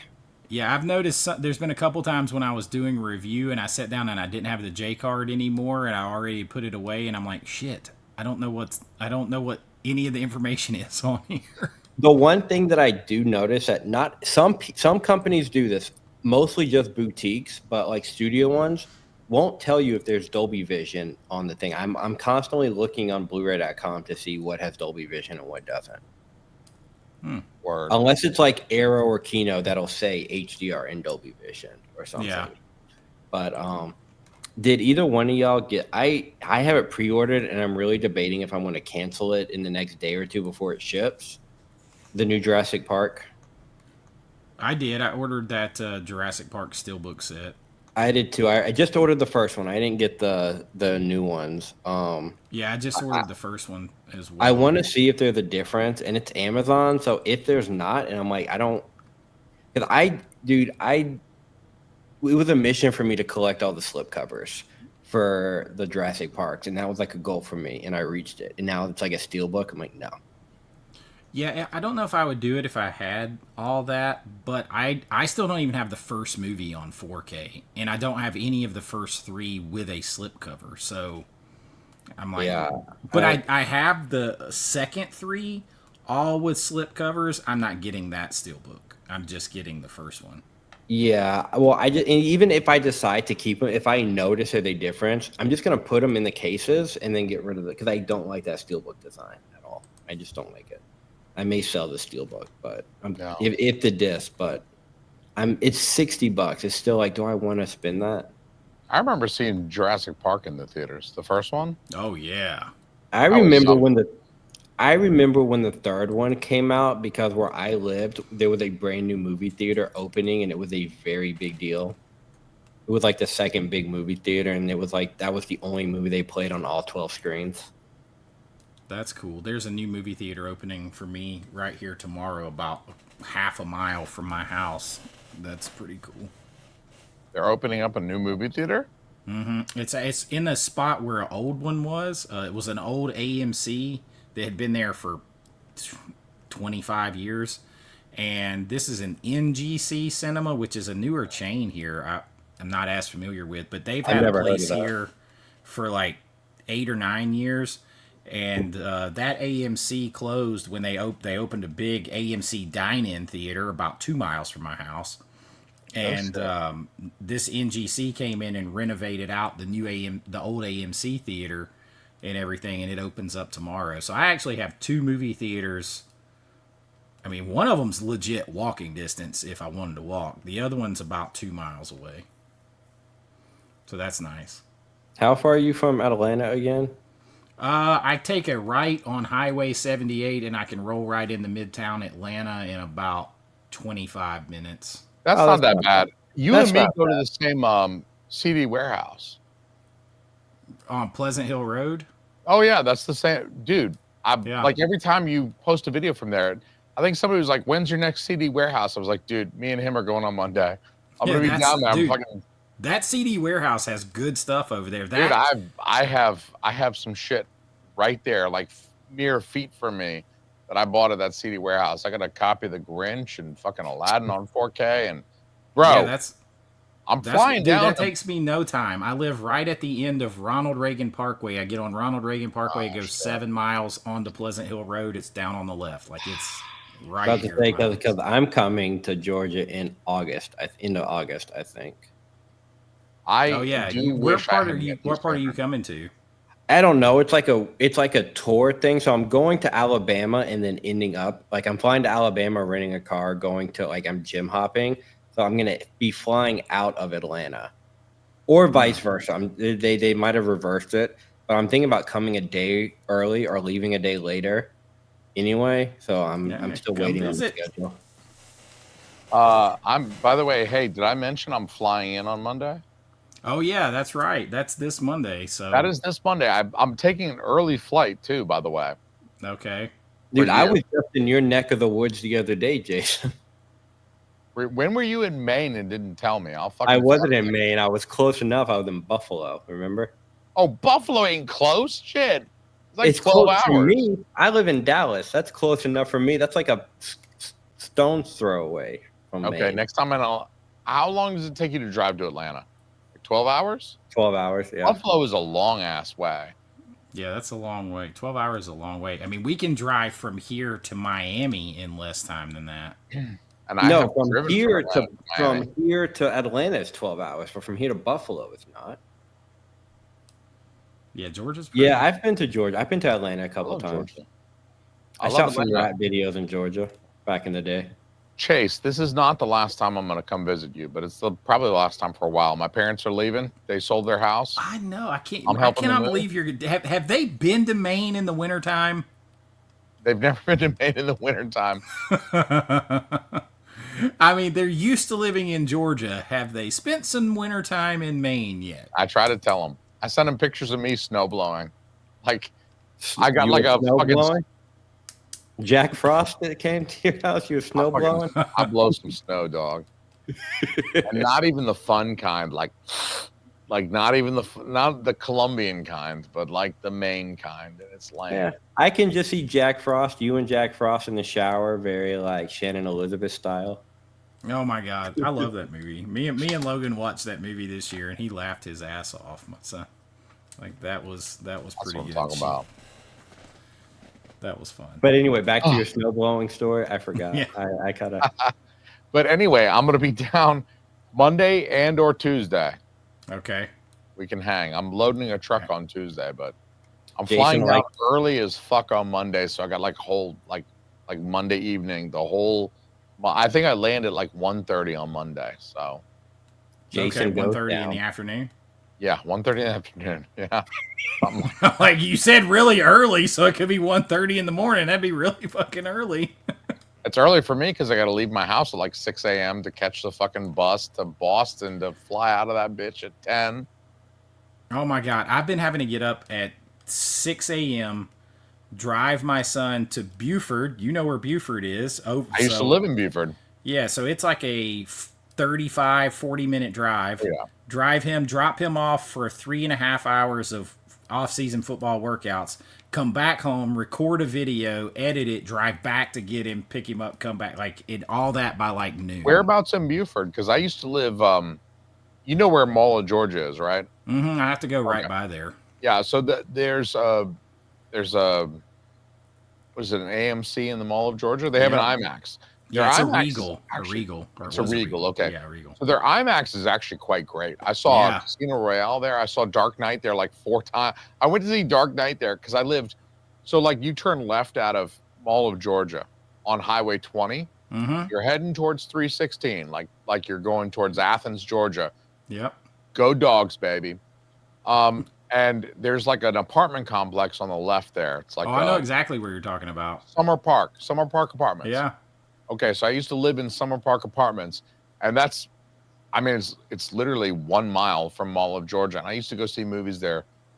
Fuck, I missed that so bad, because I could buy a movie ticket like 5 minutes before the movie started, Mm-hmm. and still get there like 3 minutes before the movie started, and like Yep. buy popcorn and jerk off and fucking. I watched The Dark Knight there like 3 fucking times in the IMAX. It was so fucking awesome.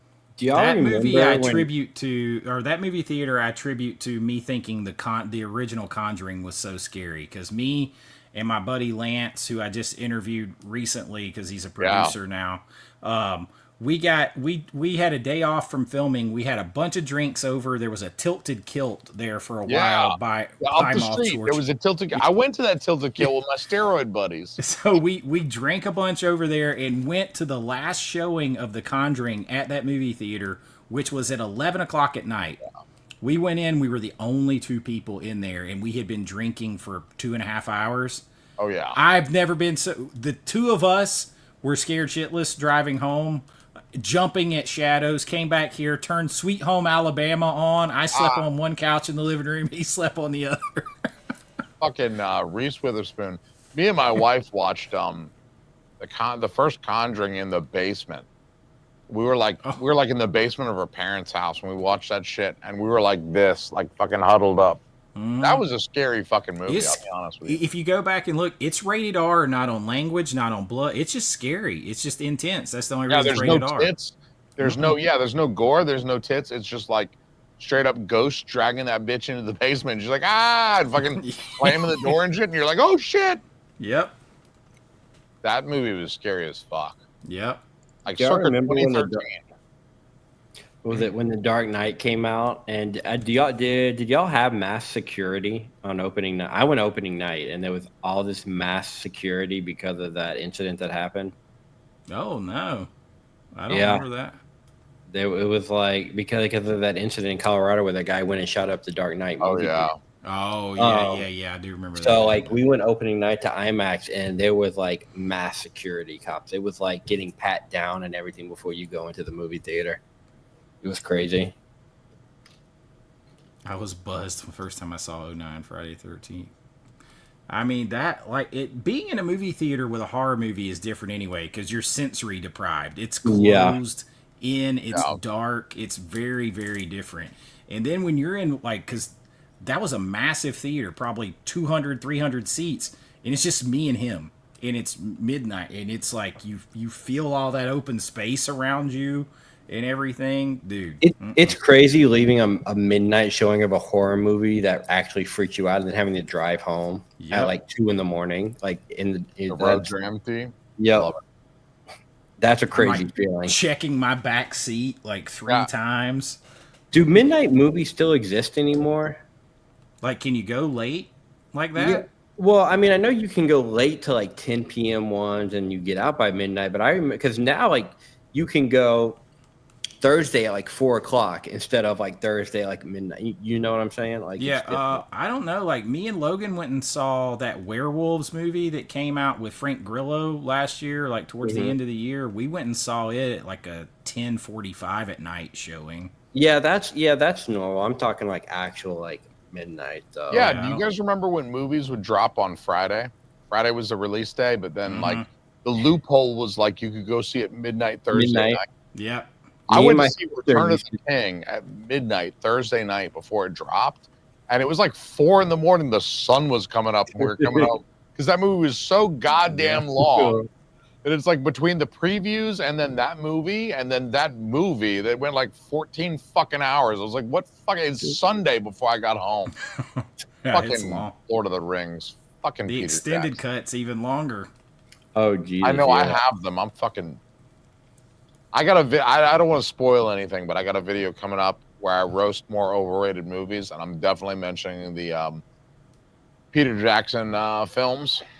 So I like those movies, but like I don't put them to the level other people put them to. Some people suckle at the teat of The Hobbit and Lord of the Rings, man. I do think the second Hobbit is is the greatest. My favorite, not gonna say the greatest. That's I think it's my favorite of all 6 Lord of the Rings. It's the second Hobbit movie. I don't even know if I saw the second Hobbit movie. The second one's the first Hobbit movie is kind of boring. The second one is like, whoa, where did this come from? I saw the fucking animated Hobbit back in like 1989. That was a good movie. That animation style. Dude, that's Rankin Bass, dude. That's the same motherfuckers that did like Santa Claus is Coming to Town and shit. Fucking Rudolph and them. But I fucking love me some Rankin Bass, dude. I'll fucking give me the fucking Hobbit and the Return of the King from Rankin Bass. All day, every day. I was this close to buying those steelbooks of the Lord of the Rings, but the 4Ks, but I didn't because they don't come with the special features, the super long documentary. I can't pronounce the fucking word. Appendices, whatever the fuck the word is. Yeah. Because they didn't come with that. Yeah, Decimation of Smog. That it's so good. It's so good. Fucking Bendy Dick Cumbersnatch did the fucking smog voice, Bendy right? Dick Cumbersnatch. Bendy I'll have to Dick watch that one. I've never Cumbersnatch, watched. I have whatever to his admit, I own the first Hobbit. I never watched the other ones. I think the I second remember. one's the best definitely the best out of all the Hobbits. Like by far, it's the best out of all the Hobbits. Now I'm looking forward to, since at CD Warehouse I got the Lord of the Rings 4Ks. I'm looking forward to see how they look on 4K. I'm interested to see how the first one. I've heard the first one is a little rough, but really? I don't. Yeah, but those I'd be happy with the Blu-rays for. I had the Blu-ray set, but I mean, I only paid $30 for the extended 4K set, so it's like. It also came with the new Blu-ray scan of those movies. So I'm looking for the specific pack. Like with the Hobbits, I was looking for there was this specific box set package that they came with that I got all three of them. And I'm looking for the same with the Lord of the Rings that come with the special features. Because the 4Ks don't come with the special features. None of the 4Ks have. Did they release a version of The Hobbit and the Lord of the Rings on VHS? It's like 17 VHS for you to buy? No, Brian will find it. It's like a wheelbarrow full of VHS, like 18 VHS copies. Lord of the Rings is a VHS I will never own. No, I'm good. I'm good. I don't like those movies enough to watch them on VHS. I will say my new CRT TV has really reopened my eyes to VHS. It's so perfect for it. Because I've been watching them on my HD TV forever. Well, yeah, now you can't see all the shittiness. It's just the colors just look so much better on this TT TV. Well, that's what it was designed to go with. Yeah. I mean, yeah, like watching VHS on a CRT TV is like watching Fear and Loathing in Las Vegas on acid. It's like what you're supposed to do. Like how it's supposed to be, right? Yeah, I mean. By the way, Chase, when I come down on Monday, I'm definitely keystering some LSD in my butthole. So make sure you wipe your ass. Nobody wipes their ass. I do clean myself, unlike these fucking people in part 3. Endless amounts of toilet paper in Friday the 13th movies. Like, all you had to do a couple times is, like, show them, like, reach for it, and then you could cut outside to, like, a POV shot, stalking shot, and then come back in, and he's pulling up the pants. That's it. That's it. Like, just let me know that they're not walking around, like, because somebody's going to smell them in a few minutes. I don't know why that drives me nuts, but since we got on that in that movie, it's like, I don't like it. I want to know, like, how did you need to show them shitting at all? Like, could we have killed them without them pooping? There was like a lot of shitting in that movie. They had the sound effects and everything. I know, dude. When Harold was pooping in the beginning, it was like plop, plop, plop, plop, plop, plop, plop. Like you could hear like the little poops. Like I can imagine them in my head. I knew what they looked like based on the sound. I was doing audio forensics. Like 2 different dumps in that movie, if not 3. There was a lot of bathroom action in that movie. The girl in the shower, the 2 dudes taking the dumps. I'm just glad the girls didn't dump, because girls don't do that. Girls don't. I got a wife and 2 daughters, and I can tell you, girls don't do that. I did not clean poop out of a vagina earlier tonight. Oh, that's always the best. You know it. You got a girl, so you know. You know what I'm talking about. I know, and she turns 13 in like 7 days. What are you gonna do for her birthday? She can't think of anything she wants to do, so she's not getting a whole lot of anything this time. She's had big elaborate birthdays for like the past 8 years. I know my she girls can't think of anything. She's in that in between like stage. So what's cool and what's not cool, though, right? I mean, like she does that shit. I should send you the fucking video from my daughter's dance shit. It was super cute. Oh man, she's been Same doing that shit. since she was 4. It used to be like, they just walked out and hardly moved around, and now she's like all sassy with it. So it's definitely, all that stuff is so time consuming. Like dancing, my son playing football, good grief, man. It's a lot. Andrew, I love you, dog. Andrew. Oh yeah, and look, we have made it to the 3-hour mark. Holy crap! Y'all are talking about believe it. see how 3 hours happens. And he's only pissed once. I know. Well, twice. I'm kind of sitting in it now.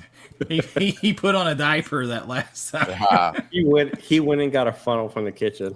Yeah. Are you He's still making me eating hungry. He's popcorn? eating popcorn. He's talking about pizza. Like, That's a tiny ass bucket. How are you still eating that after 3 hours? I've been barely touching it. I made popcorn for my daughters earlier tonight. They wanted popcorn, so I made them watch a popcorn. movie? And now I'm eating it. Did they watch a movie, like popcorn or movie, or they just want to popcorn? Yeah, they were watching Tangled. oh, I love Tangled. Tangled's the shit. Dude, I fucking love Tangled. Dude, Rapunzel's hot, dude. What are you talking about? What's your go-to when you go to the movie theater? What are the snacks you got to get? Snow caps. I just do popcorn and Diet Coke. And if they say Diet Pepsi, I fucking burn that place to the ground. I do. That's me. I've got to have popcorn. I got to have the Coke. I usually get Coke Zero now. Yeah. And Twizzlers, though. I love me some Twizzlers. I can't do Twizzlers. My mom was a Twizzlers lady, dude. She fucking sneaked Twizzlers into the movie all the time. I love Twizzlers. I don't know why, but like All right, we mainly can't when I'm at forget the movie Meredith's theater. birthday. Meredith's birthday is the 21st of this month. That's a week away. Yeah. We got to celebrate. Meredith, we're going to do something.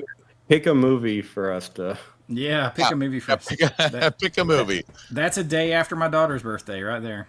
Holy shit. Yep. Super I'm a Twizzler guy. Brian basically just eats chocolate chips with extra sugar on them. Fucking cheesy gordita crunches on this motherfucker right there. Oh. Dude, don't get me started on cheesy gordita crunches. Oh, I love cheesy gordita crunches, but he doesn't get the Baja Ranch sauce on them. Like, what are you doing? No, I get it without the spicy ranch. I can't do this. Oh, I don't do ranch. I can't do ranch. it's not. It's like a Baja thing. It's not. I don't think it's spicy. I'm ranch. not a fan of Baja though. I like spicy. I just don't like ranch. You don't like ranch. I only like ranch on salads. I don't get the people who dip things in ranch. I don't get that. Motherfuckers be dipping pizza in ranch like a motherfucker. Fucking Hidden Valley be doing backflips and shit. Fuck off, Hidden Valley. I like blue cheese better. Yeah, ranch. Every time I think of blue cheese, I think of mold. I'm like, that's dude. Honestly, I'd rather lick that dude's nuts after he didn't wipe his ass than fucking. I like Italian and I like balsamic vinaigrettes too, though. A balsamic is good. I'll even eat a Greek. Like, give me a fucking Greek. I'll go down on a Greek. I'm not the biggest fan of the Greek cheese though. The feta cheese. Feta? Are you fucking? Are you kidding me? You just got. No, you have to go now. He's gone. He's done. Dude, I could eat feta cheese on anything, man. Dude, I would eat feta cheese off of Brian's dick. I don't give a shit. Feta cheese is so good. Dude, I get feta. I have feta cheese on. I haven't put it on my pizzas at Mellow Mushroom too, and I can tell when Mellow it's not Mushroom's there. is shit, dude. You want to split a Mellow Mushroom on Monday? Oh my god, I could eat Mellow Mushroom any day, any time. Don't cheat this weekend because we gotta split a Mellow Mushroom on Monday. Mellow Mushroom, baby. That is the shit. And I oh man, how can you not like feta cheese, Brian? I'm just not a fan of it. Yeah. I don't like blue cheese, but I'll eat some feta. I can't stand blue cheese, feta cheese. I'll take Gouda cheese, but Chase, did you ever eat that spot in Athens called Kiba? Before that, it was Uncle Otto's. Before that, it was Akeem's Kebab.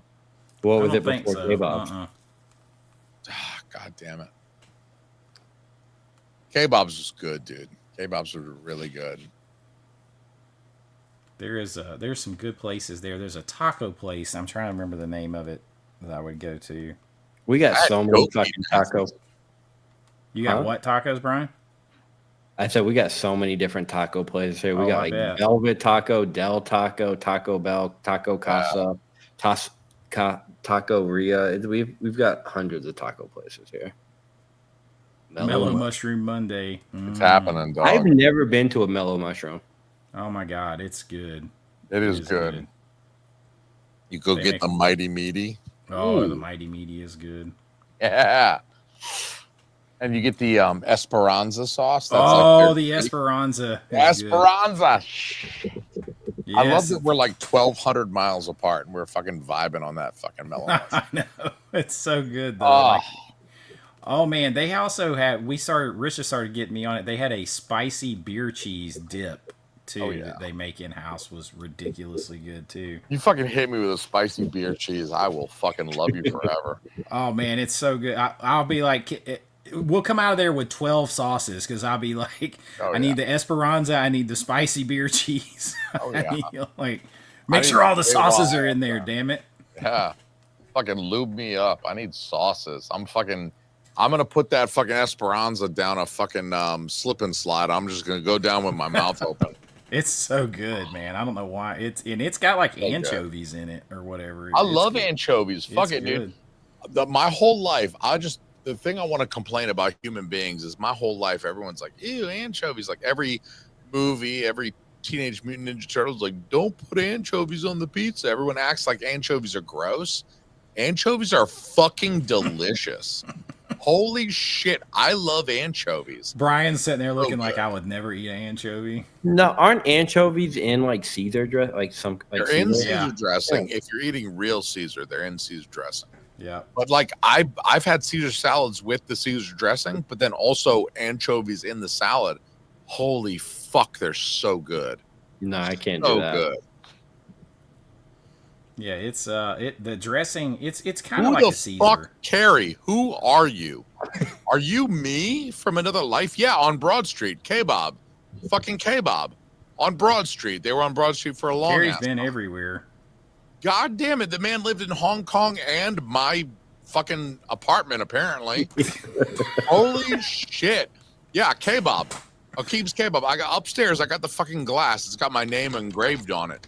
Like you'd order it and it said kebab, like engraved on the glass mug, and it's got my name engraved on that shit. And it's like a 32-ounce beer stein. I fucking got that shit from them because I was an alcoholic there apparently. Dude, Carrie, holy shit. Hey, do you want to move in? I got an extra room. God,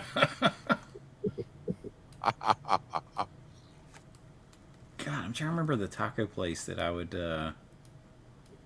May not be there. Oh, or is it Barbarita? 40 watt. 40 watt was holy shit. They burned down and then rebuilt the 40 watt. Do you remember the 40 watt, Chase?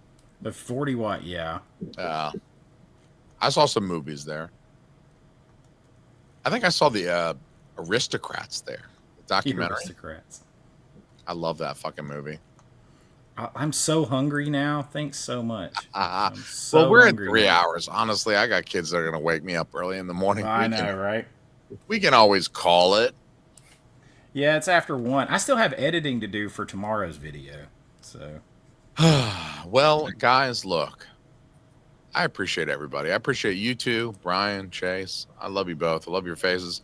Everybody in the chat, Meredith, Carrie, holy shit, I can't believe I lived with Carrie and I don't remember it. No kidding. Hey, we still have over 20 people in here hanging to listen to us talk about nothing. We were roommates for like 7 years in Athens, Georgia, and I don't even remember it. But hey. And apparently a Hong Kong brother in too. Like, he's my chop sake bro, dude. We did Kung Fu together. Jeff from John Doe Juggalo. Jeff, dude, wear that G7, bro. I love you. How's that Omnipod doing? Text me and let me know how that Omnipod is treating you. What's an Omnipod? It's a type 1 thing. You don't know about it because you're not. I'm getting there. Yeah, keep drinking that regular soda, bro. You'll meet us there. You'll learn about the Omnipod soon enough. It's just an insulin delivery system. It's cool. We're type 1s. We dig it. All right, Carrie's coming over. I gotta go get ready. I'm gonna go make a pizza for him. But you guys, thank you guys for hanging out. All 20 of you, I love you. I'm gonna kiss your faces. Text me those dick pics, y'all. Oh, right on that. Right on it. See you later. Motherfuckers.